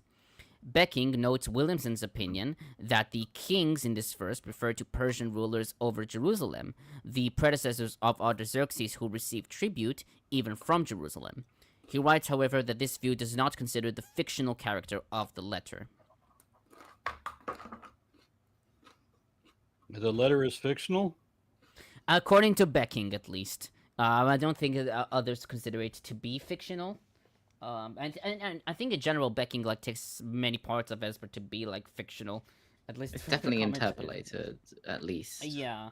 If I not wouldn't fictional. say, Yeah. but again, as I've noted previously, a lot of commentators take the contents of some letters to be more genuine than others, so it really depends. Yeah, that's a low ass bar. That's like saying someone is shorter than Andre the Giant. Huzzah. And finally, on verse 21, Eskenazi comments, quote, "The fateful royal decision includes 2 distinct injunctions. First, that the builders be stopped, and second, that the city not be built until the king decides otherwise. As noted, objection to rebuilding the city rather than the temple is consistent with the adversary's letter, verses 8-16, but inconsistent with 3:1-4-5, and verse 24, which pertain to building the temple. Only first Esdras mentions the temple in the king's response. 5:1 resumes with a report about temple building. This and other inconsistencies in chapter 4 conflate the building of the temple with that of the city and its walls. Together with the anachronistic references to kings who followed Darius, the letter indicates that verses 7-23 reflects events later than those in chapter 3 and 5, and belongs probably with Nehemiah 1-7.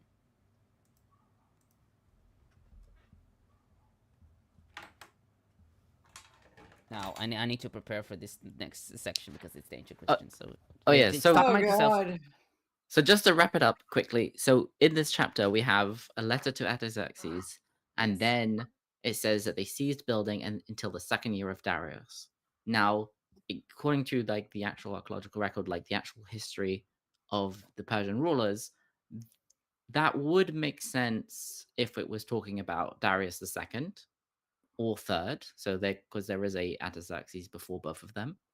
I mean, the Darius II, it goes Artaxerxes and Xerxes II, Sogdianus, and then Darius. So that could be in a kind of period of 50 years, maybe 45 years.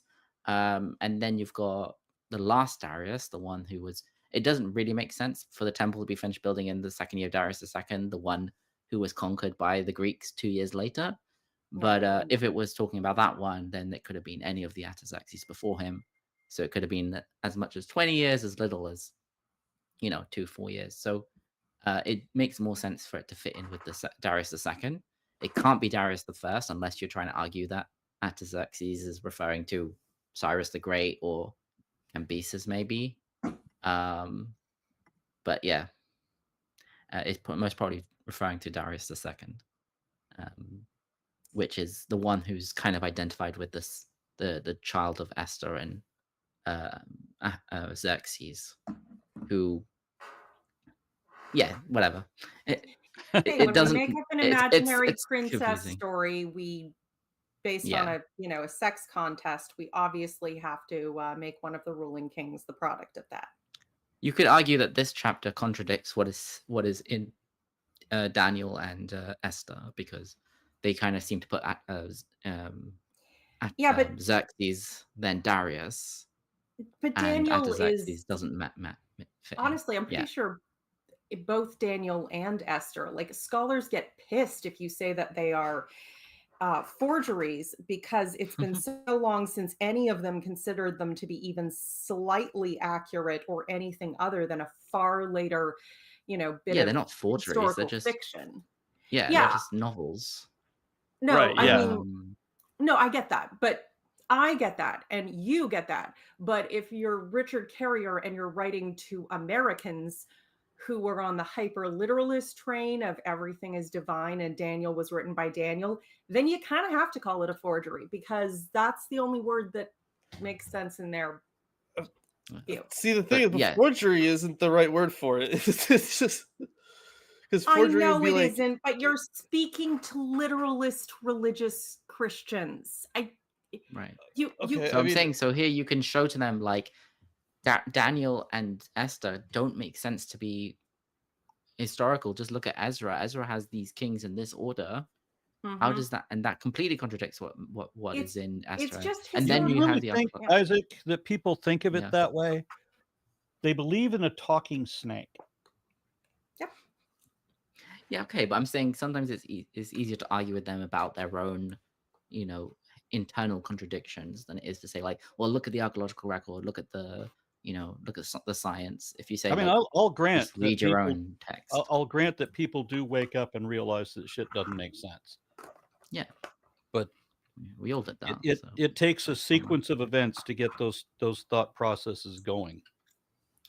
It does. And internal contradictions are actually a very good way to do that. I like pointing out because Jonah, right, is actually a very, very funny book. So Yeah. I think it may as well just be a comedy.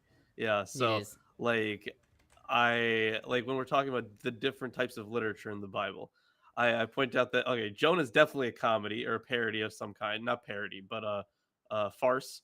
A farce. Then, I was saying it does have the I mean, flavor Esther of is parody, but I don't know what it would be parodying. Esther's very much got that, like, comedic. It does.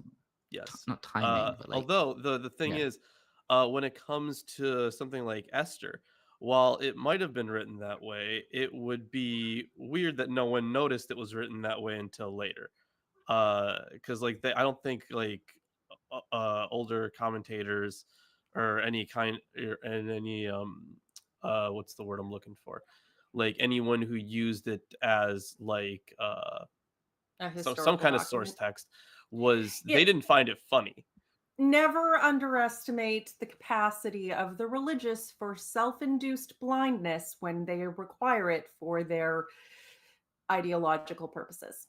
Now, somebody named Kip Davis comments. Who the hell is that guy? Who? A friend of mine wrote his dissertation on the epistolary literature in the Hebrew Bible and in early Jewish literature. His opinion is that virtually everything is fictional. Fiction. There's nothing wrong with fiction having, like, real, like, characters in it. Hey, I've walked by the Daily Planet. It's still technically fictional, even if it has real little and parts he that are used real. Kip continues, and he used data-driven approach across multiple compositions to show it. The thing is, our other scholars agree with him. Well, here's a funny thing. I've gotten into this argument with believers who actually say, "What do the scholars know?" Yeah, because biblical scholars don't know the Bible like believers do, because they don't read it in the Spirit. Right, but then they're also like, you think I should believe the word of man over the word of God? Like, okay, like as if there's not a presupposition hidden in there, or it's not really hidden. And as if their understanding of the so-called word of God isn't based on whatever interpretation of it they were fed in infancy. Like, your child's understanding of an unscholarly interpretation of a book you only half read is not more reliable than scholarship.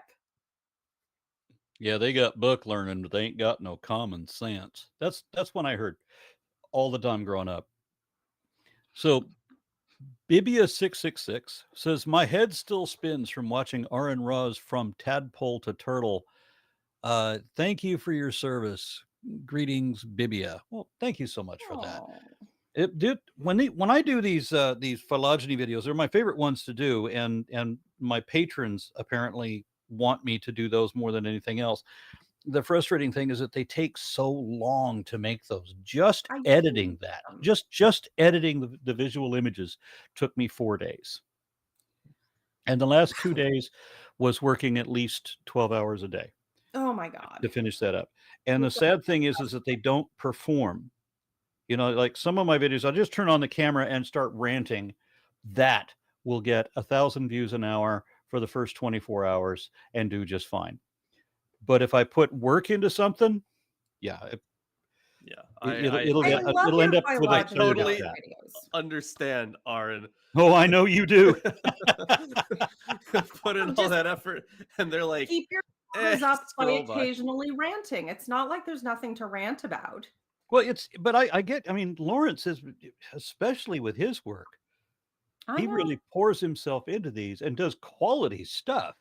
He does. But they don't get the views that the fucking idiot drama does. Yeah, and the thing is, that's part of the reason I'm doing the rebrand. Because I think I'm fucking shadow banned. I fucking swear. Like either that or I'm just really, really bad at this. But either way, I think a rebrand will. I would like to help. consider the latter option. I'm sure you do. But either way, I think the rebrand will help. So I know that I have said it on the show before. We did get some concept art. Cool. Or like a first draft art, right? That I got back to the artist about. So maybe a couple things are going to change with it. But yeah, either way, the rebrand should be happening very soon. It's going to be the Behold Network. Yeah, we got some more comments from Kip Davis, who says Richard Carrier should just not be writing about Daniel. Well, if only Kip were here to explain why. Yeah, if only, I mean, he says it right there, but if only Kip were here, if only this man got a link to the show every single time we do it. Almost as if he doesn't really exist. Right. Well, maybe he's mythological. He's very busy and important, and he moves in delirious ways. It's okay. I didn't bring up Richard Carrier just to annoy him enough to make him jump on the show. Oh. Well, he continues. This is the thing that pisses me off about Carrier. He writes about topics in which he possesses no training. Carrier cannot read Hebrew and Aramaic, and this, among other things, basically disqualifies him from pontificating on these topics.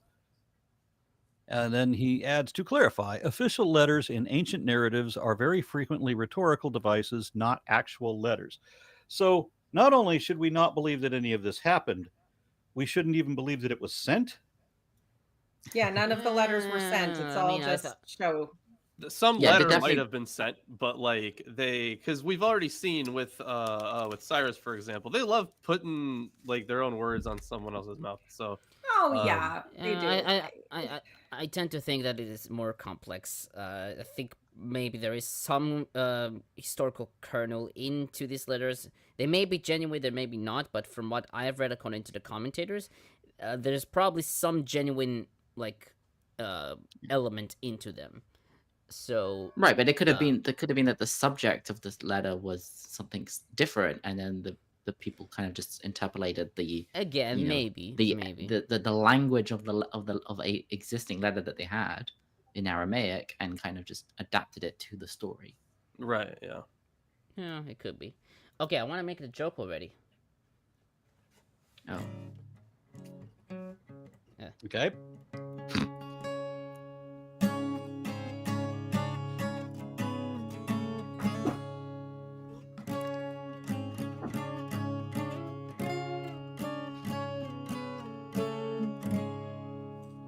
Guess who's talking about Jesus, Jesus, Jesus. Guess who's talking about Jesus? It's Beat. Beat again? Yep, it is bead. Because why the fuck wouldn't it? Because he's the only commentator who actually took his time to write a bad commentary on Ezra. What was that What was that like little bit that you played? I made that up. recognized it. I made that up. I did. Oh, Yep. that's it. We're getting taken down. It reminded me of something else. I just made that up on the spot. Like he's like, Okay. I'm a fucking musician. I write songs for in my spare time. I've been Like, thinking about okay. writing this song, and I'm gonna call it "Never Gonna Give You Up." And I'm gonna make it up on the Every spot. song has the same 4 chords. There's going to be some overlap here and again. Yeah, because of course that's how music fucking works. I was thinking so like for bead, you should probably use like green sleeves or something. I can't play that. My musical skills are way too limited for that. Okay, so yes. I can only play stuff that I know. Okay, what was I? Yes, bead. Isn't green sleeves So- like one of the most simple songs? Shut up. So the Green Samaritans. sleeves, is that all you know? That song so old and it bores me so. So the Samaritans who offer their help in the construction of the temple. Oh God, figuratively represent false brothers. That is, heretics and evil Catholics. Evil Evil Catholics. That's right. Oh, this is a Catholics or witches type of Protestant. Good. evil Catholics in No. tartan skirts. But I understand. But bead was way before like. He the- was.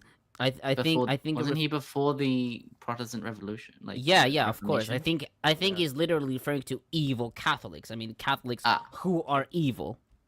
Oh, I see. He's saying Yeah, like the Catholics are around brothers, for a while our already. brothers, the Catholics who are evil among us. Okay. False brothers. Yeah. False brothers. Yeah. And That's always a narrative. yeah.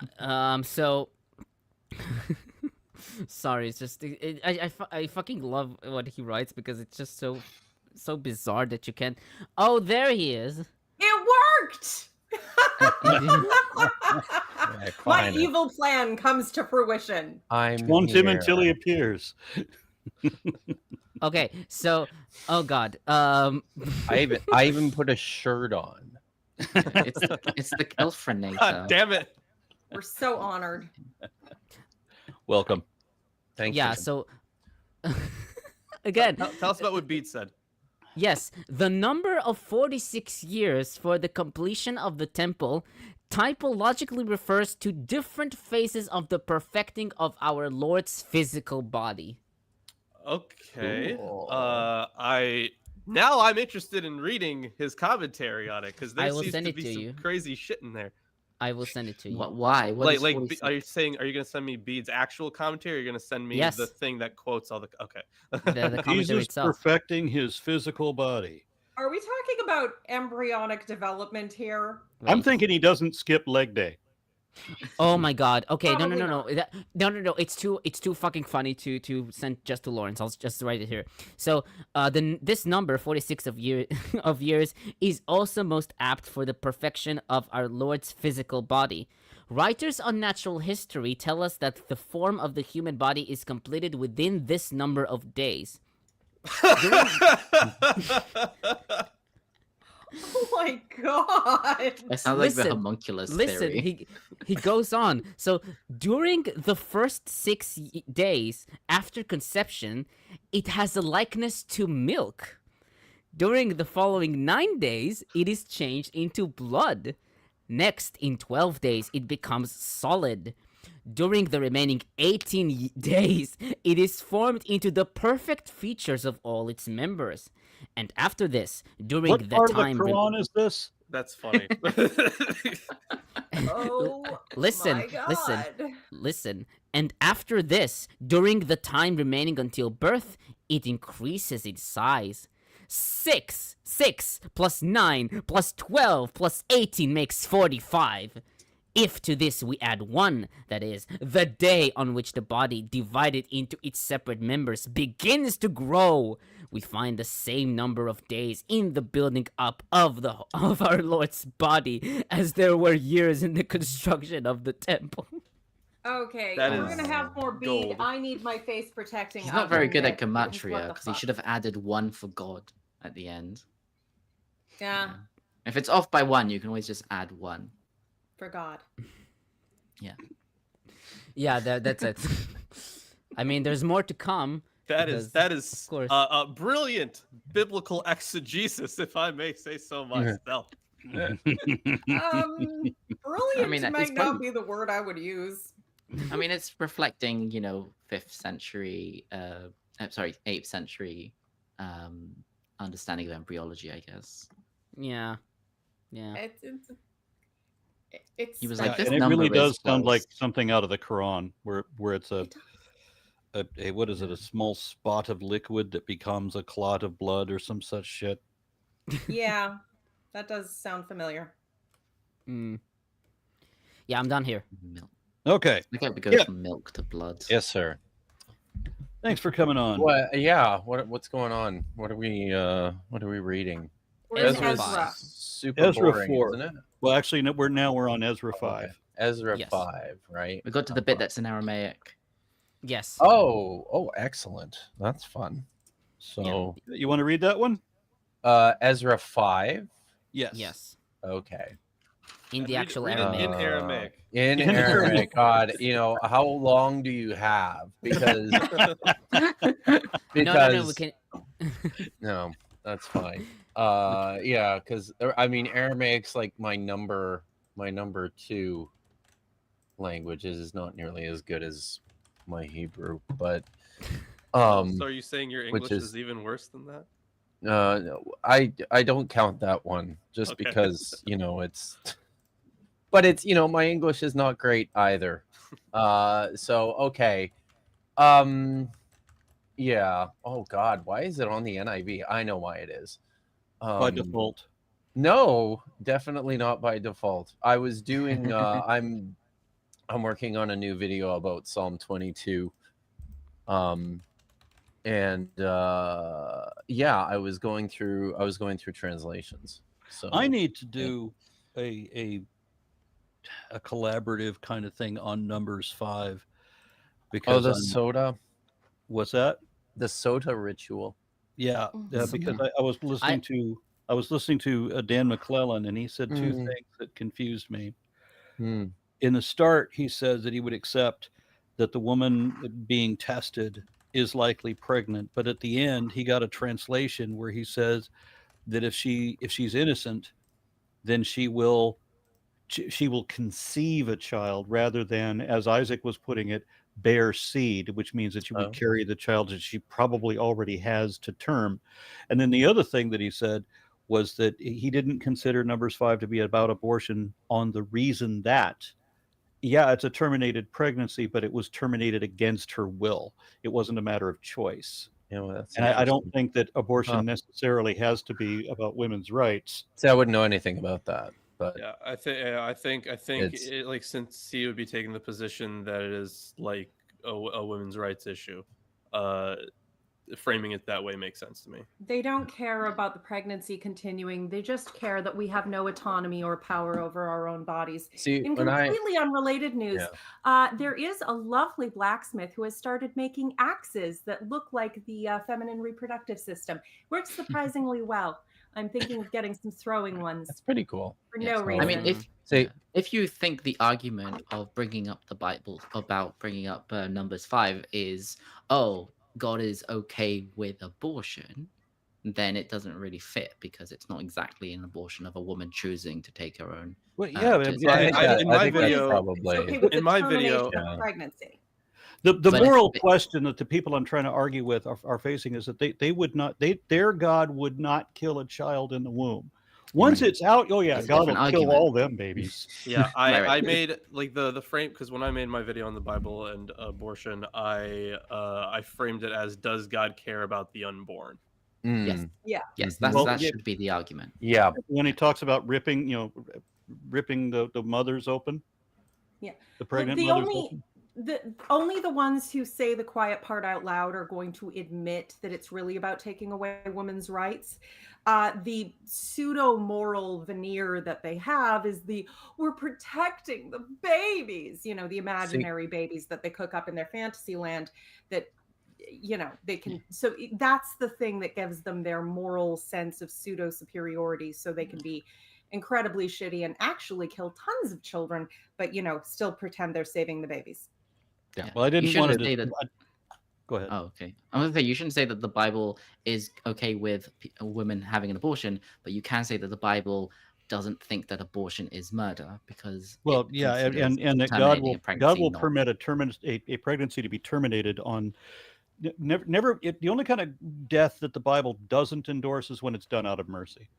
So, if there's a good reason to terminate a pregnancy, the Bible's against that. That the Bible only wants to do it if the husband feels jealous. So such a trivial reason as that is sufficient to terminate a pregnancy. So Ferdhausen offers $10 and says, found out this morning the local Christian Nationalist Church hosted Paula White, Trump's spiritual advisor. Can you imagine being Trump's spiritual advisor? One, you have absolutely no idea what you're talking about, but it doesn't matter because he's not listening anyway. Well, the thing is, I think. Okay, so I don't know if you guys have been keeping up with some of this stuff, but Trump recently, he was like on Fox because of course he was, and he. I didn't think he did that anymore. Oh no, I think it was on Fox. This one where he was sitting on a white sofa. No, it was. He was talking about trying to get peace in places, and the reason that he's trying so hard to do it is because he wants to get into heaven. And he made multiple references about wanting to get into heaven. I think he's dying. Like, I think he got a bad diagnosis and is now scared shitless. Wow, that's wild. Okay. Like, the thing is, like obviously his health is deteriorating, but God, along with his mind very quickly. Right, that's part of it. Yeah. So like, they're like, I'm not a doctor, right? I can't diagnose these things. I'm a doctor. I'm not the important kind. So I can't diagnose these things, but there is enough like weird stuff that we've learned about his health recently that might point to something like that. So I just think he's dying. I like that's why he's getting like super weirdly religious lately. Like he never was really that religious before. He just kind of used his first term. Yeah. But he just he still had that whole thing where he tear gassed a bunch of peaceful protesters to stand in front of a church he'd never attended and hold a Bible upside down. But it's always been like a tangential thing. I mean, his age and health being as shit as it is, it's going to happen fairly soon. I think we all know. And he just needs a few more McNuggets and a Coke, and he'll be much better. Yeah. What was it that GOP senator said? We're all going to die. Oh, she did say that. Yes, that's true. Sailman offers $1.99 and says, when you get to Psalms, let Lawrence read all of it. I've already advocated that we find some way to speed run Psalms because so many of them, not all of them, yes, I know there's some very interesting ones, but so many of them are just repetitive nonsense and sucking God's dick in A minor. They are, sucking God's dick in E major. Sucking God's dick in B flat. I could just read them. Like a selection of Psalms. I still think we should do all the Psalms. I would feel dirty if we didn't. Does read it them. count if I read it? Find a way to speed run them. Does it count if I sing them in Hebrew? I like the idea of Lawrence feeling dirty. I think we should do Ezra 5. Okay. I've been sitting here, but I did want to, because people were talking about the soda ritual. I wanted to say soda ritual. Yeah, Soda. Sounds tasty. Whatever. Okay. I'm tired. I had to put a shirt on. Just leave me the fuck alone.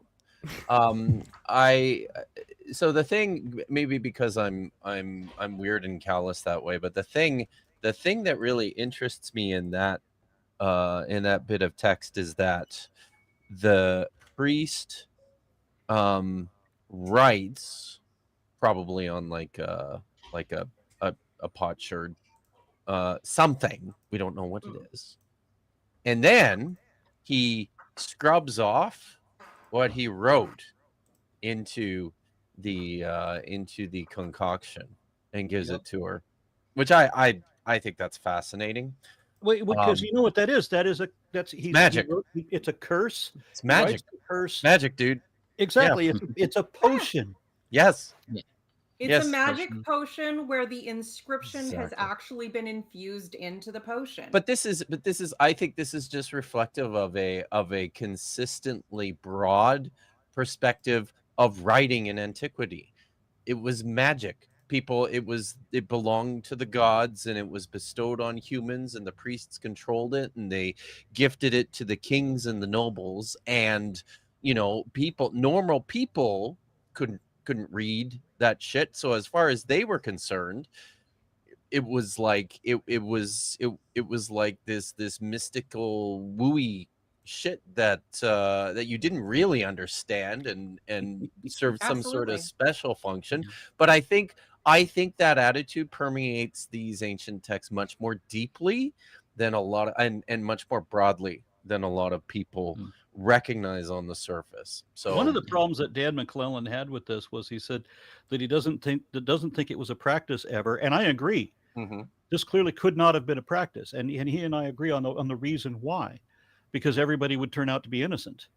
Yeah, right. Because drinking mud and ink is not sufficient to cause a miscarriage. It's the dust of the temple where there has been who knows how many sacrifices and who knows what kind of bacterial bullshit. I'm not saying that it's necessarily. I'm just saying. Here's the thing.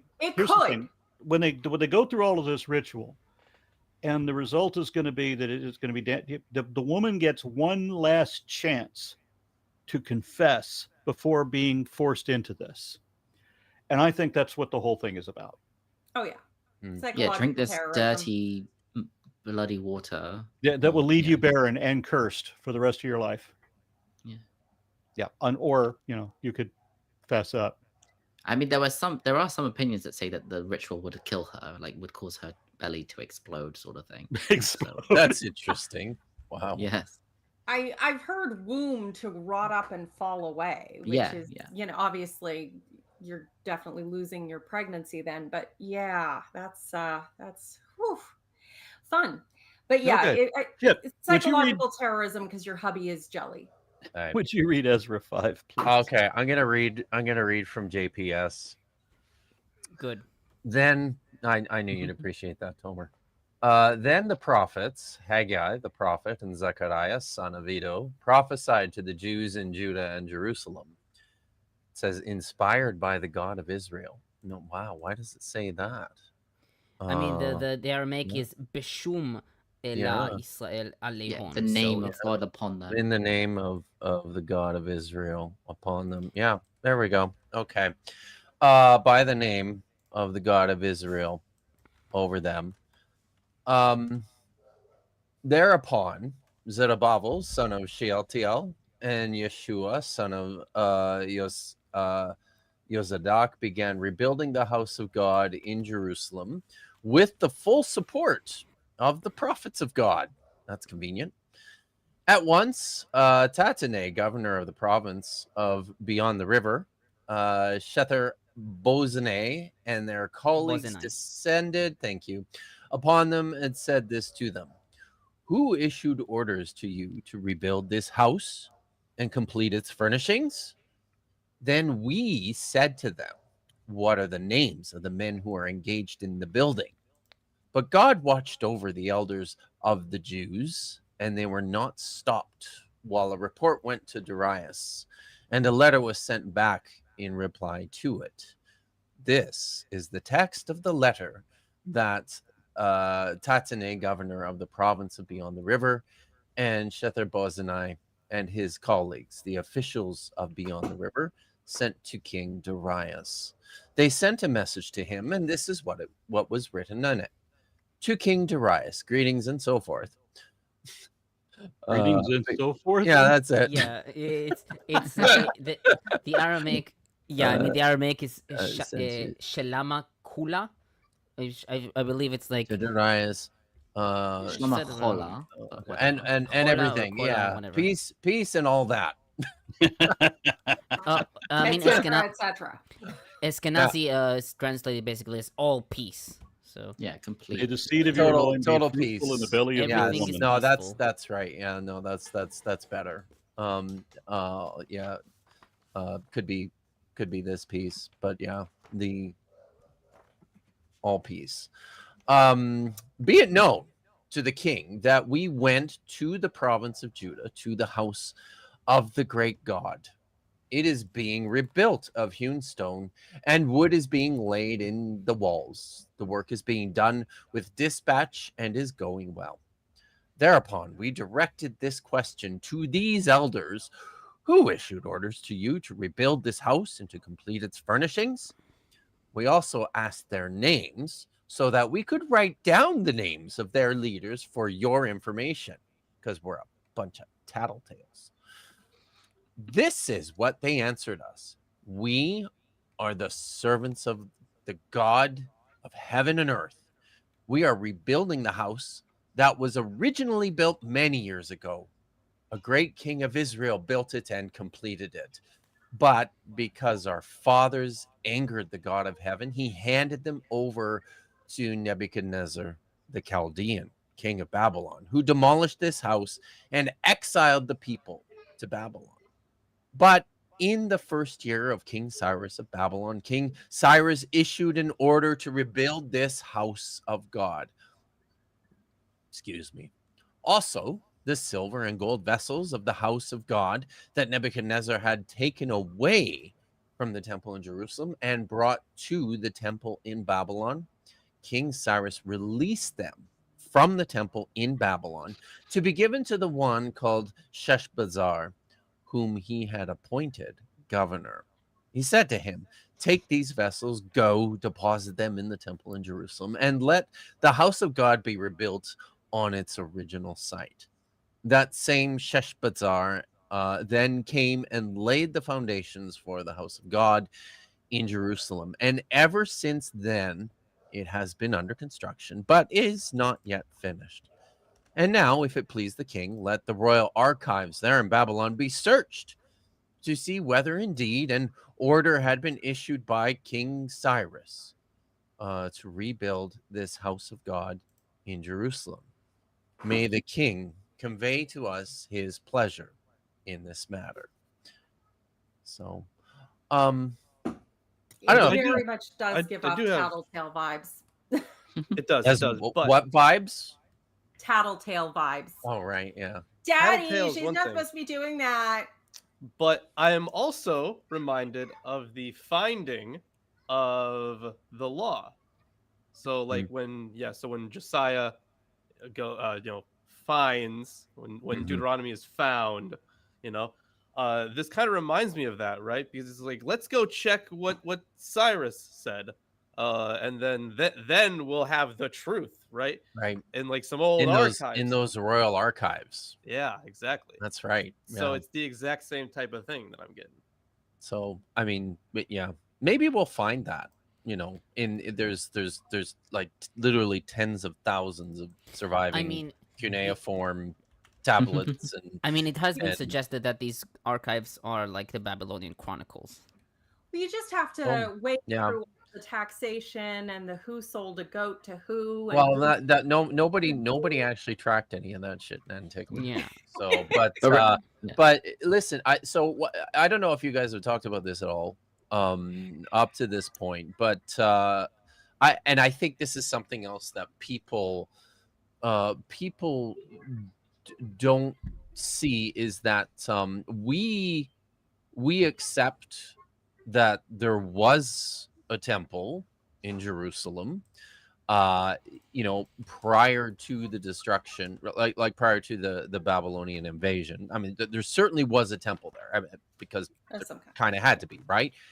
But we actually know nothing about it. Not a goddamn thing, except what is written down, mostly in the you know greatly exaggerated description in First Kings, and then what is repeated in by the chronicler too. But like, what the fuck does he know? So it's one of these things, right? Even for the Second Temple, and the reason for this is because when Herod did his renovation, he basically completely leveled the site, except for the actual structure itself, to expand it. And when Herod expanded the basically the The hill. retaining wall and the hill and everything, like, this was the largest temple complex in the ancient world when he was finished. It was, I mean, it is enormous, but at the time it was really impressive. But in the course of that, he literally buried very deep any kind of evidence, remains of anything before that. So we have plenty of archaeological remains from Herod's temple. Scholars have, and archaeologists have said, there's probably chunks of things in the mound there from what we can excavate, because there's this whole other political stuff going on with the Temple Mount that prevented us from knowing much of anything else. That we probably have bits and pieces of the Second Temple, right? Maybe, but we don't even know that we what can be identified as Second Temple ruins from Herod's temple ruins, to say nothing of the First Temple. So of course there was a First Temple there, because this is just kind of how things work in antiquity. You build a city, it becomes a big city. There's going to be at least a temple in it, if not several. But the way this goes too is these sites, for hundreds and hundreds or even thousands of years, gain a reputation as a sacred site, on which people will erect shrines and temples and holy places, Churches, mosques. Exactly. Like after the destruction of Herod's temple, they erected a shrine to, was it Jupiter, I think? It becomes, it's a numinous place. So and this is where I think part of this story just doesn't make a lot of sense. It's like, why would they need so much? Why would they need, like, because of this, because of the way ancient people thought, one of the first things they're going to do anyways, and nobody would bat an eye at this, is just erect a new shrine where the old shrine existed. And it doesn't even matter what deity you're erecting it to, just because there's this sense of divine permeation that extends across the spectrum of deity. It's not restricted just to our God. It's like, holy places, holy sites. They're everywhere you go, people recognize, yeah, it's important. So it's very, the veil is thin here. But yes. Yeah, it's a Right. I mean, we've touched this before. This is a contrived plot device to pretend to be persecuted, because apparently the mean, evil people from the other group are mad at us for doing this totally good, normal, totally justified thing, and they're poopy heads and they're ratting us out.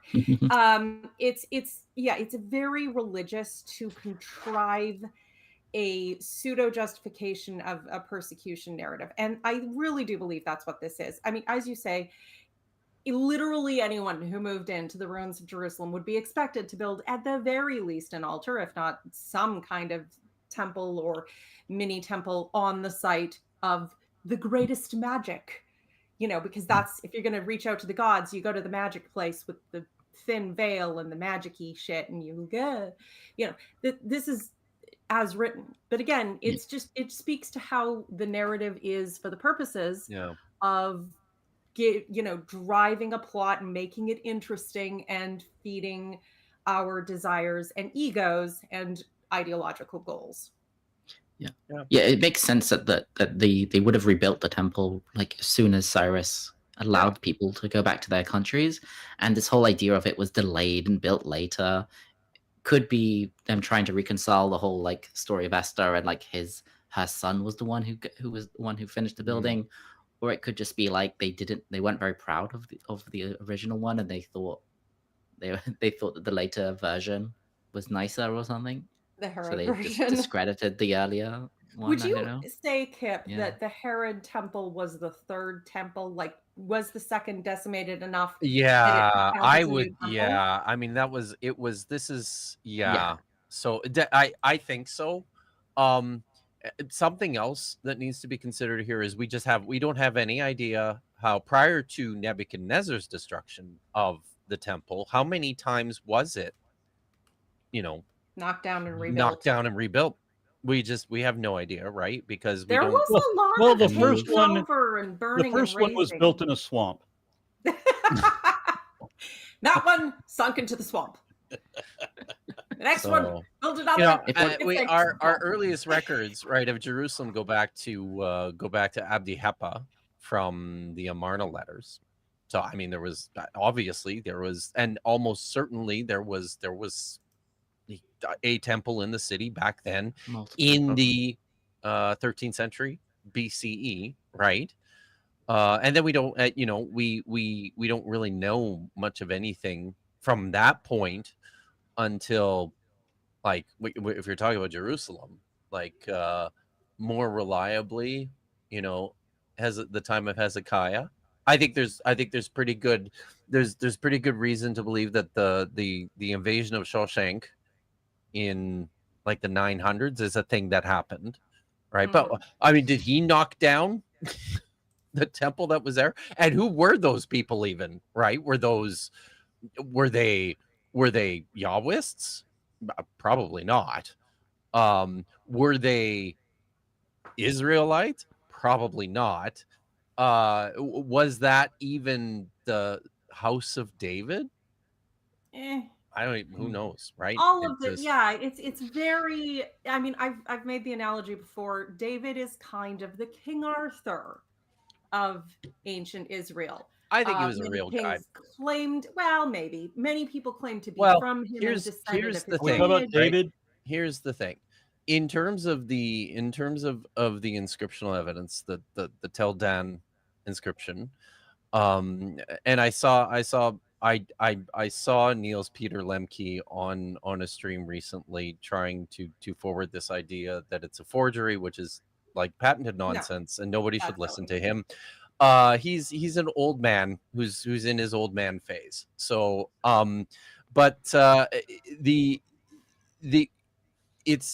it calls it the House of David. Yes. This is a common expression used to identify dynastic regimes. So Absolutely. on that basis, there was probably a guy who founded this regime, and we know his name, and that's it. And that's it. And that's what I mean. It's not that, I mean, granted, I don't think King Arthur necessarily existed, but there may have been a figure that had some mythical inspiration on it.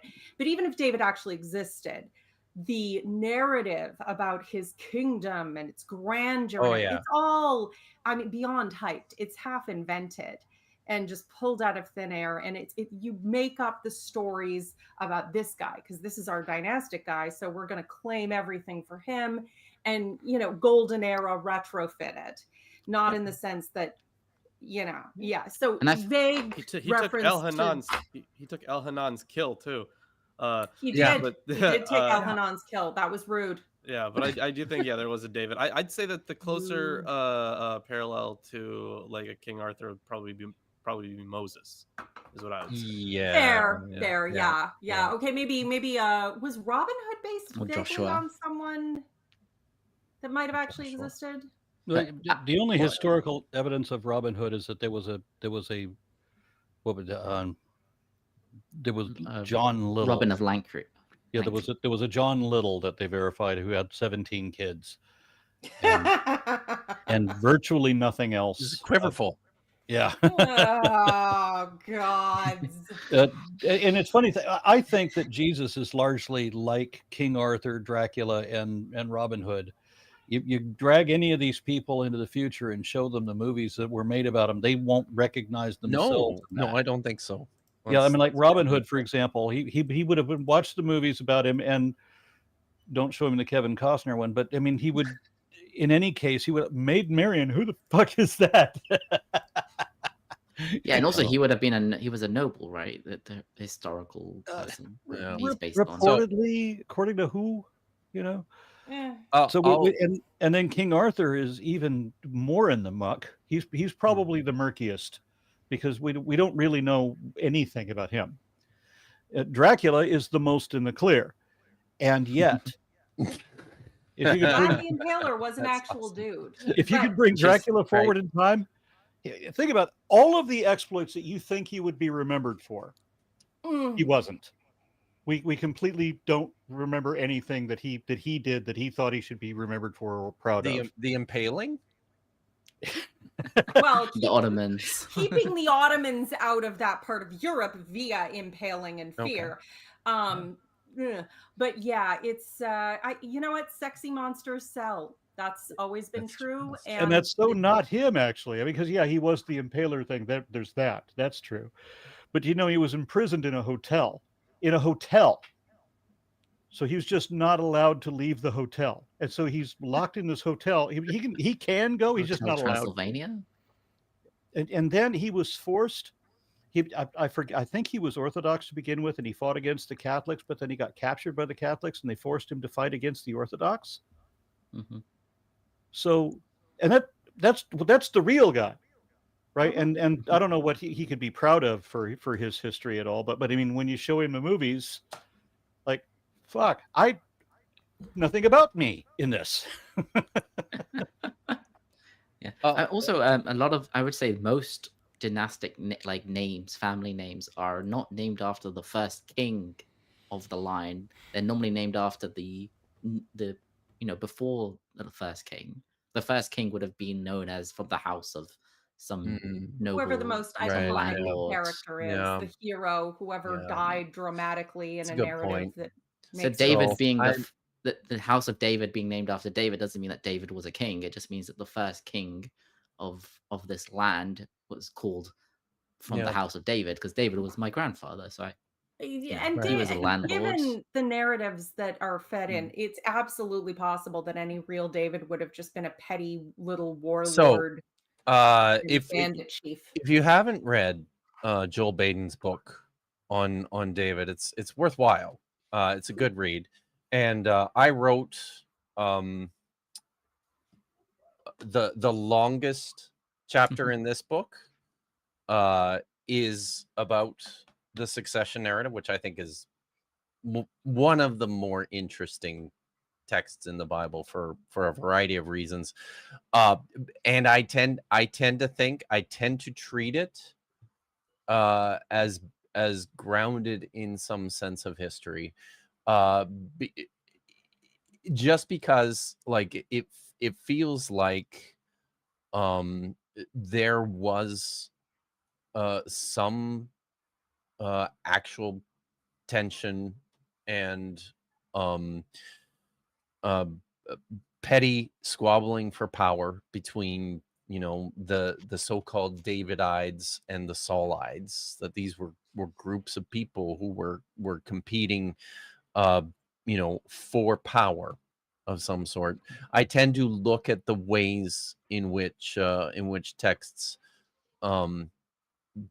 promote tropes about their adversaries and their enemies as a way of going, this sounds like it's actually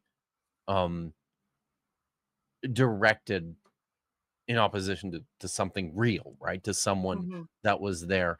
But also, I think the succession narrative itself, this large chunk of text that takes up virtually the second half of 2 Samuel all the way through to the beginning of 1 Kings, is such that I think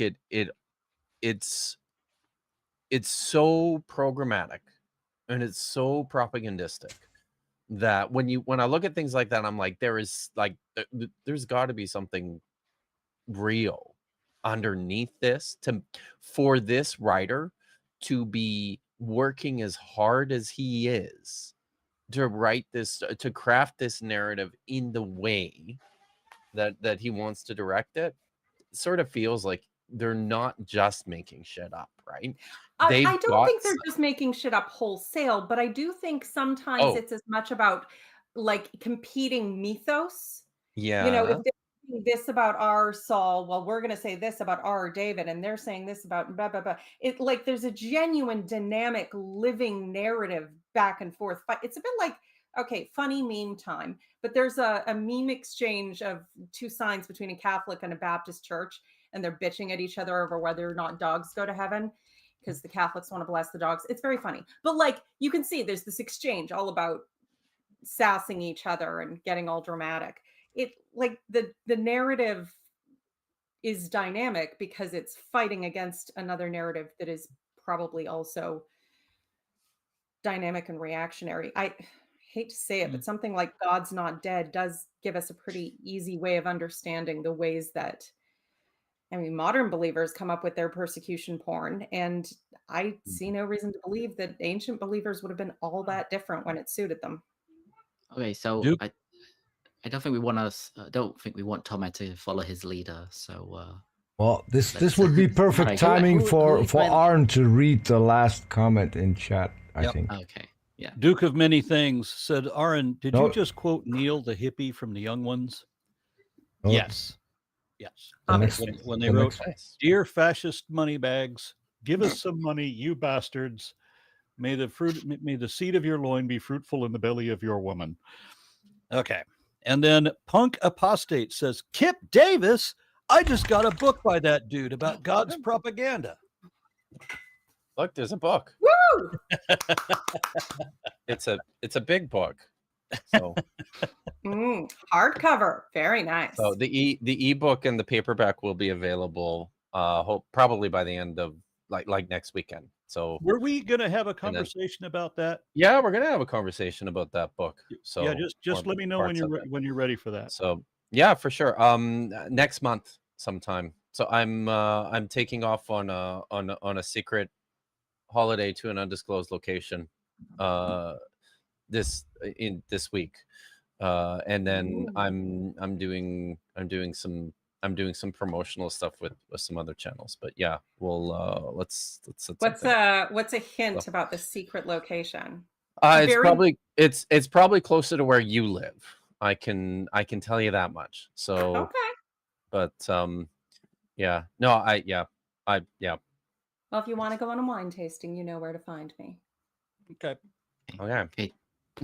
And then Krint says, how can someone overcome the fear of admitting they're an atheist and stop pretending just to avoid backlash?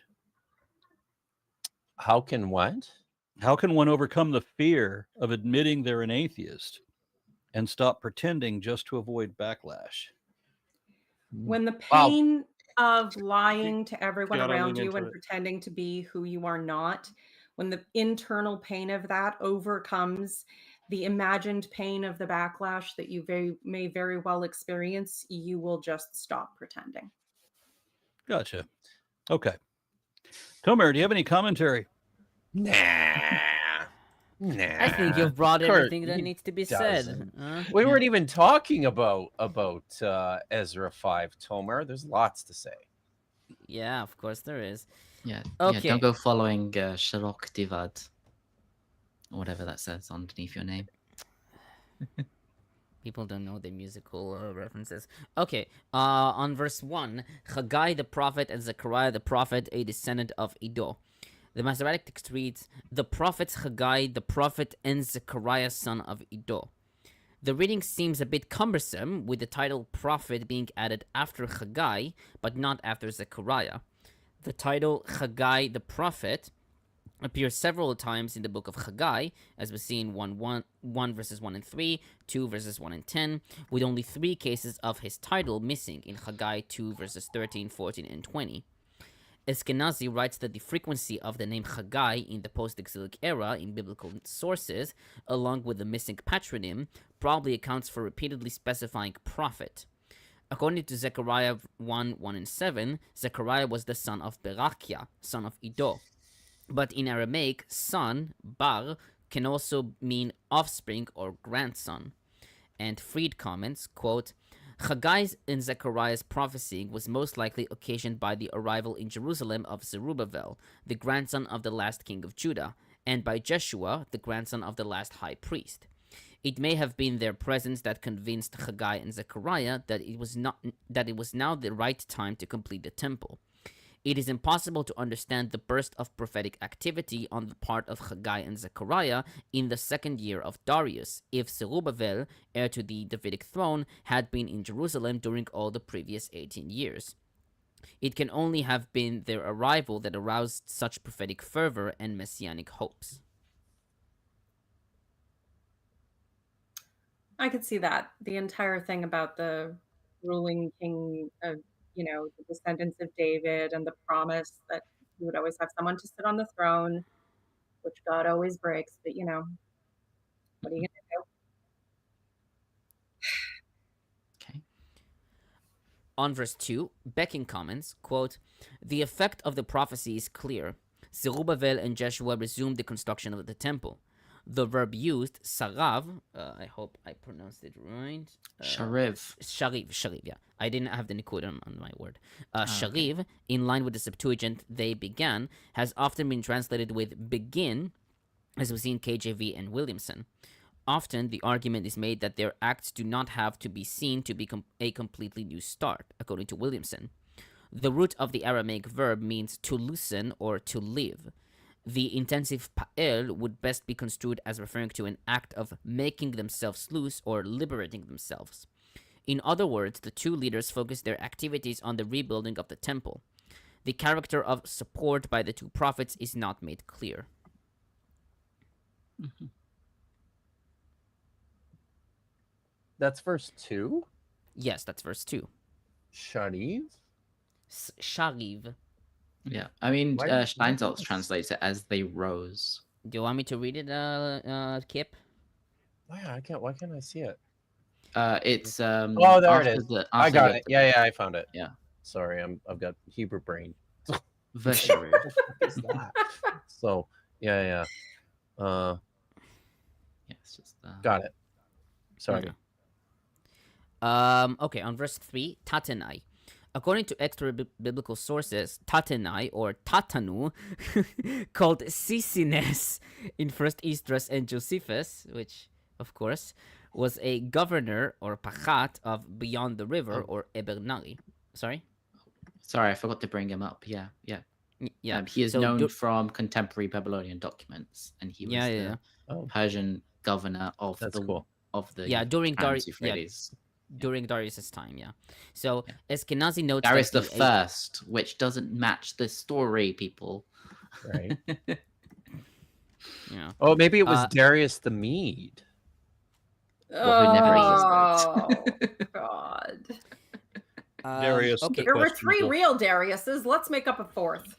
Right, but this Tatenai was an actual governor during the reign of Darius the First. And this story is supposed to take place after the reign of Artaxerxes and Cyrus.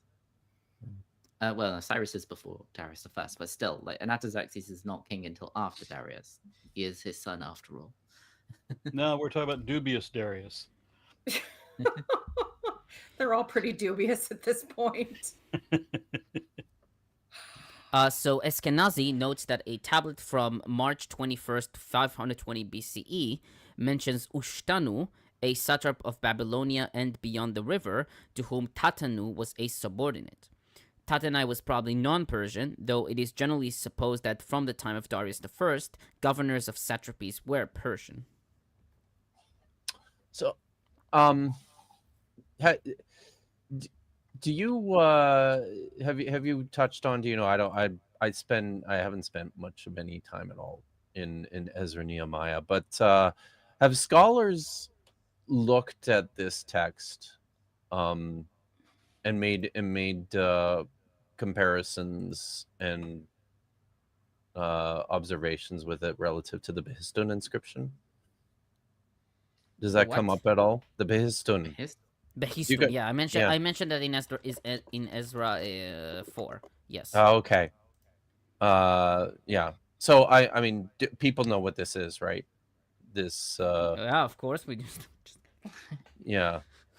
So, but I think like it's gigantic, right? And it's probably at this time, and for I would expect hundreds of years, likely, probably was the most famous piece of writing just anywhere.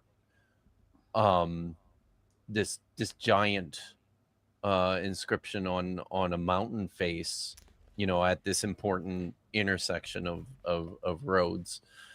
But yeah, I tend to think just generally when it comes to the biblical literature of the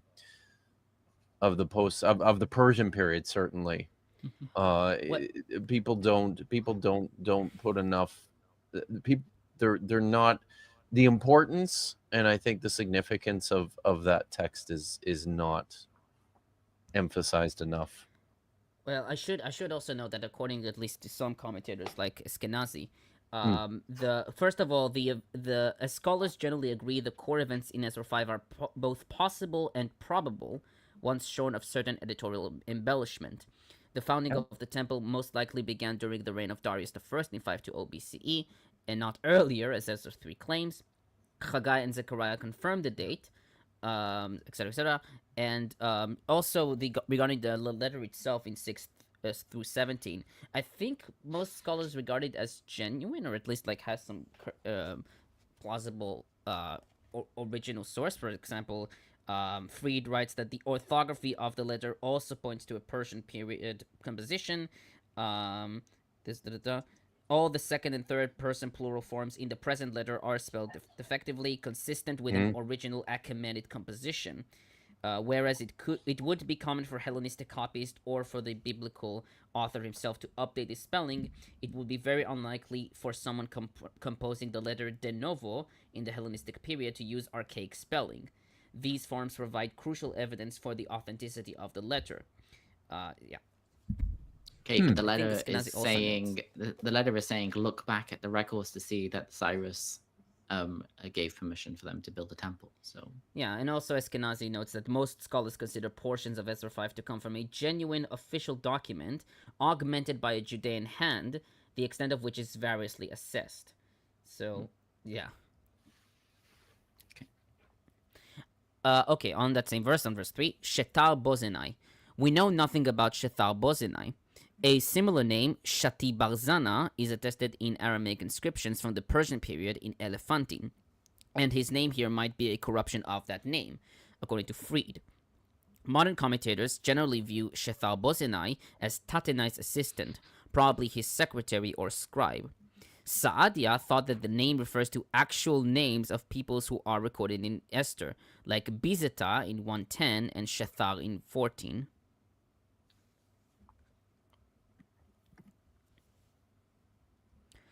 On verse 4, they also asked. The Masoretic text reads, Then we said to them, in Aramaic, Edain kanma amarna lehom. We would have expected a third-person plural, as attested in Septuagint and possibly Peshitta, and favored by Williamson, Fensham, and Fried, with reference to Tatenai and his colleagues. Japhet suggested that since the phrase is brought from Tatenai's words in verses 9 and 10, the author of En followed the text with a plural form, but did not fit the verb into the new context. Harrington suggested that the confusion is due to the fact that the editors of this Aramaic report are selecting lines from archival documents, and some are left in direct speech, while others are reported in third person. First Esdras 6 omits the phrase, a reading favored by Rudolph and BHS.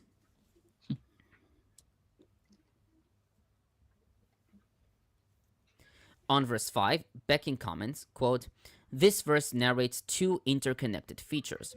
The decision of Tattenai not to stop the construction stands parallel to the care of God.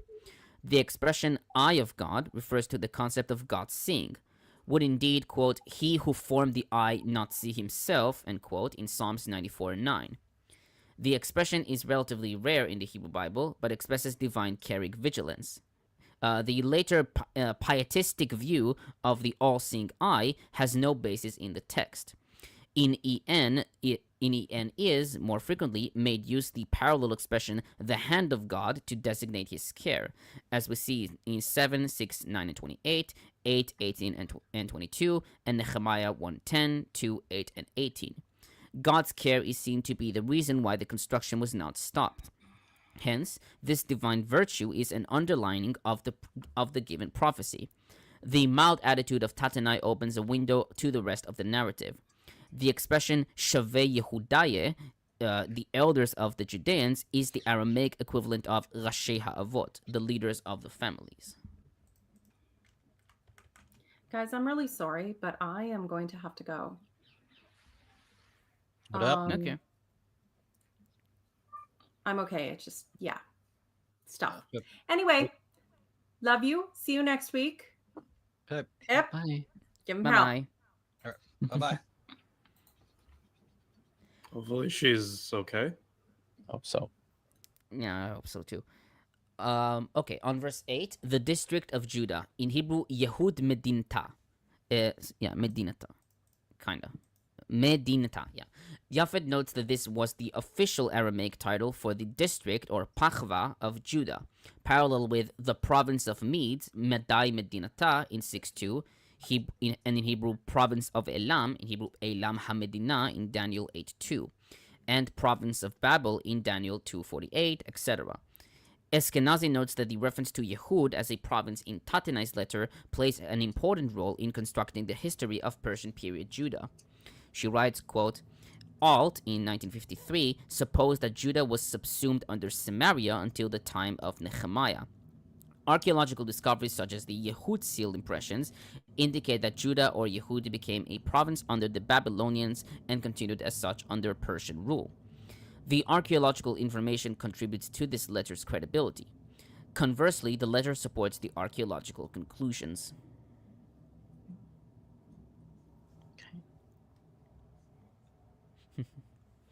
On that same verse, the great God, in Hebrew, Eloha Rabbah.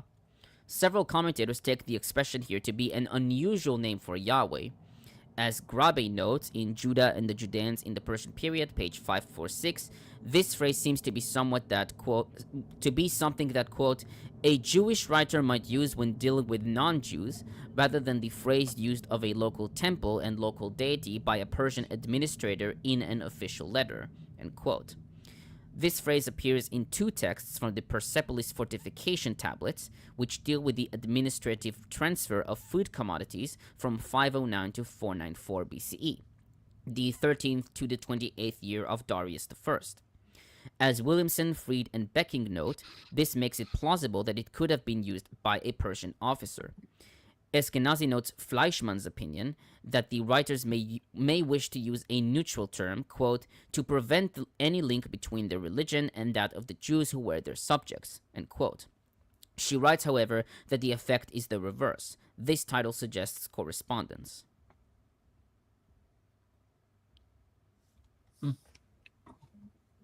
Maybe it means like popular god or something. Interesting interesting observation. A popular god. Because Rabbah and Rabbim means like the people, like the populace or the public domain sort of thing. So You could say that maybe. On verse 12, Japhet comments, quote, "From the response of the Judean elders that they build a temple which previously existed, the question that follows is why was the temple destroyed? Their answer is both religious and political. The religious aspect is detailed. The temple was destroyed as punishment from God over the previous generations that angered him, without indicating the reason for the divine anger. The viewpoint that the gods interfere with their believers' fate and punish them for their acts and neglect is repeated in different contexts in the Mesopotamian world, and might be accepted by the Persian governor and his king.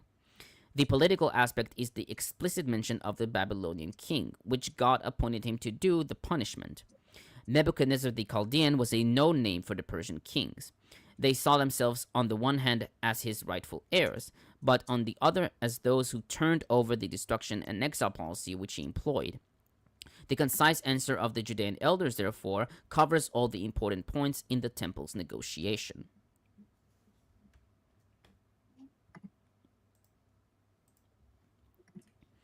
On verse 13, Cyrus, king of Babylon. Unlike in 1:1, which labels Cyrus with the anachronistic king of Persia, and also Peshitta here he is labeled as king of Babylon. In the Cyrus cylinder, 20-22, the king calls himself, quote, "Cyrus, king of the world, great king, mighty king, king of Babylon, king of Sumer and Akkad," end quote. Nobody Becking king's better than me. Yep, king of kings, right? Becking notes Mother that of in dragons. Becking notes that in both texts, Cyrus is construed as the rightful successor to the Babylonian kings. Eskenazi writes that designating Cyrus as king of Babylon highlights that Cyrus reverses the actions of the earlier Babylonian king and signals loyalty to the Achaemenid dynasty. Septuagint omits Babylon. Interesting. Yeah. It's interesting that king of Persia is actually wrong, and king of Babylonia, which seems wrong, is actually correct. Yeah. On verse 14, a man named Sheshbatzal. As noted in 1:8, traditionals identified Sheshbatzal as either Daniel, like Pseudorashi, or Zerubbabel, like Kimchi and Gersonides. Harrington, following Blenkinsop, writes that the reference in verse 14 is to, quote, "somebody named Sheshbatzal," and later this Sheshbatzal, in verse 16, sounds uncomplimentary. She notes that both collocations correspond to 5th century BCE Aramaic, and concludes, following Steinman, that the idiom supports the early date of the material and the authenticity of the Aramaic documents in Ezra, a view favored by most modern commentators. First Esdras 6:17 reads, "Zorobabel and Sanabasaros," an insertion resulting from the story of the three youths in First Esdras 3 and 4.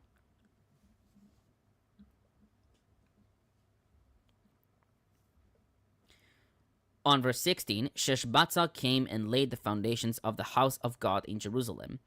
According to chapter 3, Haggai and Zechariah, according to chapter 3, Haggai and Zechariah, it was Zerubbabel who laid the foundations of the temple.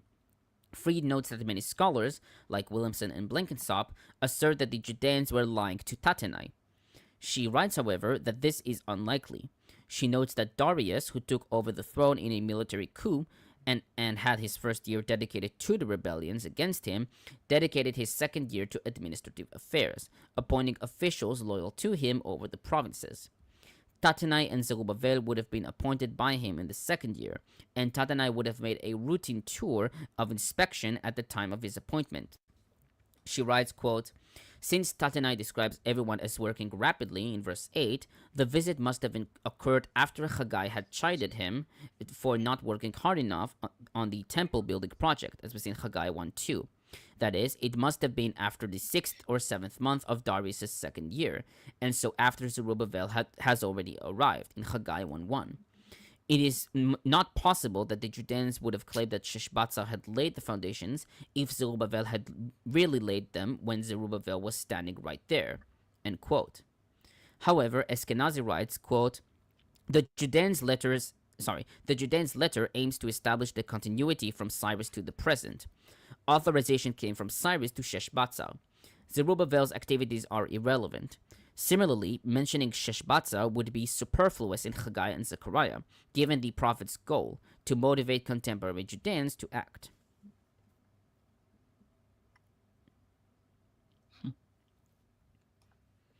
And finally, on verse 17, Harrington notes several observations which support the authenticity of Tatenai's report.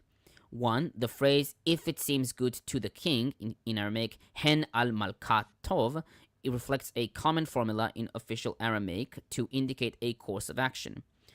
2. Cyrus's decree was not found in the same place Tatenai asked the search to be made. The request was to search the records of at Babylon, but it was actually found at Ekbatana. Likewise, Eskenazi notes that most scholars consider the letter to be more reliable than other Aramaic portions in 4 through 6. Quote, Williamson and Japhet, for example, regard this section as largely authentic in origin, but reworked by a Judean hand. Grabe, who denies the authenticity of the other Aramaic documents, likewise finds Tatenai's letter plausible and ranks it highest in terms of authenticity. He notes that grammatical forms in the letter are early, thus Persian period, not Hellenistic. For example, lehom rather than lehon to them in verses 9 and 10. He considers the conflict between the letter's account and Ezra 3 to support authenticity. But Grabe also notes challenges to authenticity and concludes that while much in the letter is authentic, quote, there is also evidence of intervention by a Jewish author at some point, end quote.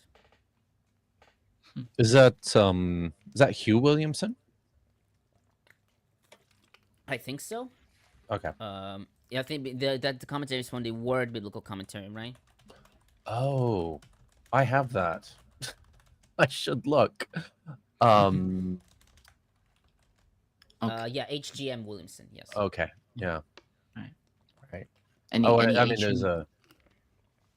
Oh, go ahead. You want to guess who? Bede? Yes! So, I think you want to prepare for the face palms. Prepare your buttholes. Prepare your face palms. So, thanks to the exhortations of Haggai and Zechariah, Zerubbabel and Jeshua, together with the entire people, set out to rebuild the house of the Lord.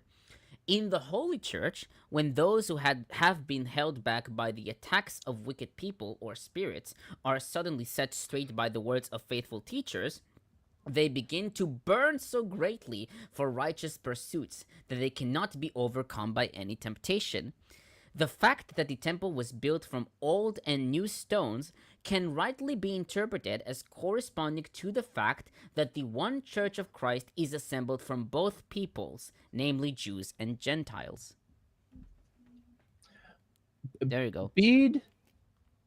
You covered this, and I wasn't. When was Bede writing? 8th century. Okay, did he write in English? Old English. Yeah. Right. Yeah, Wow. he wrote about History of England. yeah, but Right. he talked about I forget the name of the other guy, but like there was St. Patrick, but there was the guy that came before Patrick, who was the one who probably actually converted Ireland, and I forget his name, but Bede is one of our sources for that. I think Bede is one. No, wait, hold on. Was Bede one of our sources? Either Aidan or Columba. Maybe. Here, hold on. I'll check back. So I have it quoted. While you're doing that, like what are the things that I often say? It doesn't surprise me, right? The Christian, the church allegorical, the very liberal, creative, allegorical interpretations of the text are unsurprising, just because it's maybe on another level, but I tend to think that Christian readers of scripture are coming by this trait fairly honestly, because the early Jewish forebears who were reading the texts were by and large doing a lot of the same sorts of things. And I don't know, it's kind of amusing to me. I think it's instructive in showing that yes, well, ancient people took these texts seriously, not in the way you think they did, right? They were not losing sleep over the historicity of things that were written down, so much as just what sort of contemporary meaning, usage, application, priority does this text provide for me. So Yeah, they weren't very concerned with this, if something was literally or ontic. God, no, not at all. And honestly, would just I mean they're just playing in the language, right? Like they're just looking for whatever they can latch onto, from a word to a sentence or a phrase. Yeah, that sounds like it could mean something. yeah, that's like that's what what's that really famous Jewish writer around the time of Josephus? Philo. Philo, yes, Philo does that. And you Yeah, he's call doing it. yourself a biblical scholar. I forgot his Lawrence. name, sorry. Yeah, But yeah, you but I feel remember good? Philo did that. Philo pastry. He's sorry. His weird methodology. Yeah. But I found the quote here. There was an account from Prosper of Aquitaine that talked about Pope Celestine sending out Palladius, which is the guy that came before Patrick. And then to corroborate this, we have the account of Bede. He tells us in the 8th year of Theodosius II's reign, Palladius was sent by Celestinus, the Roman pontiff, to the Scots that believes in Christ. Yeah, so that was one of our sources for that. But I just just quickly, Dr. I have no. Wait. What was that? Oh, I just want to say, Bede is known for his great English literature, but he actually wrote his commentary on Ezra-Nehemiah in Latin. Oh, wow, nice. Okay. Yeah. So I have to run because I have to get back to the dungeon. But this is fun.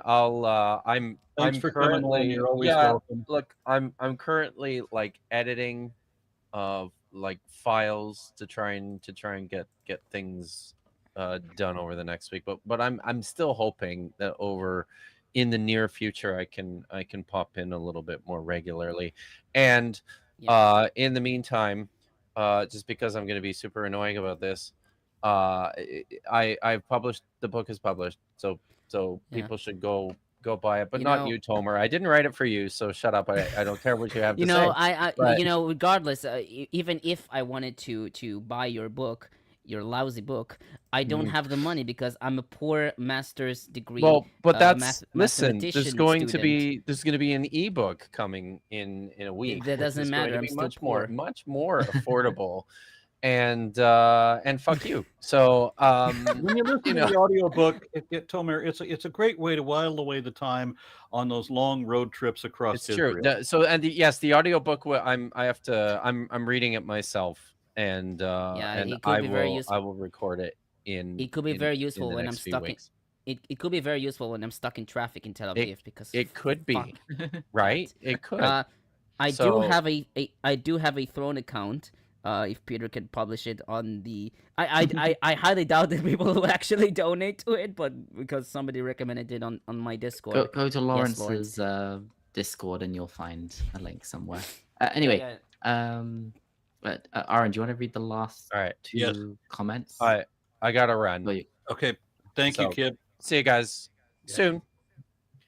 All right, then. Well, now that guy's gone. Trevor and Wright says, was Ezra a historical figure? And if so, why is there some legendary portrayal or aspects written about him according to the Bible's claims? I don't think that's a sound question. The movie Abraham Lincoln Vampire Slayer convinced me there was never an Abraham Lincoln. Well, the I thing think is, yeah, Ezra probably existed. right, It's yeah. just But the issue is that we don't have like extra biblical sources for him, Sure, for yeah. his existence. Yeah. But at the same time, why is there all this stuff that's all this legendary stuff? They just love doing that. There are so many afterlives. You could use the word afterlives for it, for biblical figures that, like, either that we know didn't exist, or like even from the information. It actually doesn't even matter if they existed or not, but like even the information that we know about them is like extrapolated on over the years. Like that's how Solomon became this fucking demon controlling Yeah. wizard or Would it something. Like, be like the that's same reason that there's 30 different movies of Superman, Batman, Yeah. Dracula, Frankenstein, Robin Hood, King Arthur? Sure, yeah. I think Ezra's interesting because I think over time he kind of was made less important, but he probably, you could almost think of him as actually like a Moses figure, like the original, and like there's this whole thing about, like, I don't know if you heard of the Kuzari argument, Aaron, if you've ever done like responses to rabbis doing like why God exists, or why Judaism is right, or whatever it is. One of their arguments they like to bring up is like they have this unbroken chain, like going back all the way to Moses and God giving the Sinai, giving the Torah directly to the Jewish people, and there's like unbroken chain from that point onwards. It's not like Christianity where there's like one guy Paul, or Islam where there's one guy Muhammad and you have to believe what this one person said. It's like all of us knew, and it's impossible for it to appear in the middle and be like, you can't teach a people and say, oh, your ancestors were there, because they'll just ask their parents. But actually Ezra is probably that guy who did that, who convinced the people that they were all there, that God gave them this stuff, and they had forgotten it because of this exile. So I think Ezra is pretty much that guy. And they kind of made him less important over time because they didn't want to. That would be problematic, I guess, to that idea. And then Duke of Many Things says, Aaron, it appears all Tomer's research for his commentaries could serve as a dissertation/thesis to qualify for a PhD in theology separate from his mathematics qualifications. And if that's so, let's just remember that mathematics has applications. I mean, I do apply. My degree is in applied mathematics. So Okay. I was gonna joke that was another useless degree, but yeah. Whereas having a degree in theology just means that you have a PhD in Mother Goose. Unfortunately, I kind of have to get a degree in theology in order to even apply for my PhD in religious studies at the university that maybe I'll be accepted into. I need to first get a theology master's, which is unfortunate, but I did ask specifically, like, listen, all of my work is secular. Is that going to be a problem? And I mean, the guy said no, so it wouldn't be a problem. Well, there's an awful lot of people who know all this, who have degrees in mythology of different types, and they don't believe the myths. Right. They just understand them. Although by the way, I just want to throw out again. I know I'm very proud of you. Well, thank you. I haven't been accepted yet, so don't be too proud. So all of Tomer's work can definitely be utilized for a dissertation, but we haven't heard Tomer's actual thoughts. Yeah. I mean, most of my commentary is basically like collecting from previous scholars and commentators. I mean, I did amuse myself with the idea of like having a master's in biblical studies just to oh, look at me, I have a degree and I can talk about it. But like but like when I get a job, then I'll think about it. However, maybe I would do a PhD in applied mathematics. Highly unlikely. I don't know. I just need to fucking work. Yeah. So yeah, let me that's finish. capitalism. Let me finish my masters, then we'll decide what to do next. Okay. Okay. And Lawrence, if being secular gets in the way with the PhD, you might still throw up that you have a belief that you hold. You still hold the belief that you have a Discord server. That might help. Well, I definitely do have a Discord server, but yeah, hopefully, I don't even. Yeah, I have to hand in a couple more things. I'm waiting on recommendation letters from Dr. Bowen, Kip, and my professor, my religious studies professor from my undergrad. So I'm waiting on those. I have to write a statement of purpose, which I wrote, but I'm just double checking it with some people. And then I have to have like a But you're an atheist. How can you have a statement of purpose? It's all pointless. Well, yeah, I could put in there like, actually, we're all gonna die and none of it matters, but that would be quite funny. But they're looking like, why do you want to go here? What are you gonna do with all this stuff, right? So that's your appeal basically, and then I have to have a list of theology coursework, which like I didn't take many like classes on anything even theology related, maybe a couple. So I don't know if it'll be fine. I just have to put those classes to the side because it's all on my transcript, right? But I have to put those on a specific sheet for some fucking reason. But either way, hopefully it'll all go well. Good luck to you, sir. Yeah. All right. I'm getting the impression, strange suspicion, that we're not moving to Ezra 6 today. We are not, and I'm blaming him. Yeah, finally, somebody not blaming me for everything. Oh, but Kip blames you. I'm blaming him, but he's blaming you. Yeah, he yeah. Yeah. What was It's that? always a nice to laughter? have. Hmm? He. Yeah. Tomer is an AI. Either way, confirmed. join my Discord, the My only important one, and make sure to subscribe to Milwaukee Atheist, the which only will Discord soon I be have. rebranded as the Behold Network. And stay tuned for some response videos to PragerU, and hopefully some more detailed research projects. And yeah, that's it for me. All we need to do is just have Tomer sing goodbye to us.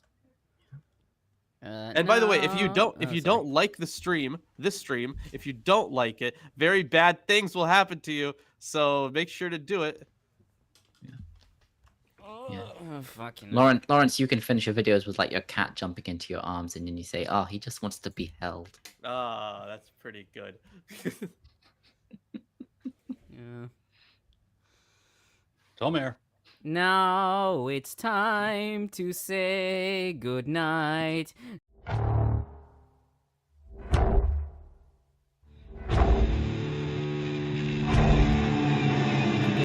Oh, you should have been singing Which the is why it Beatles. sucked.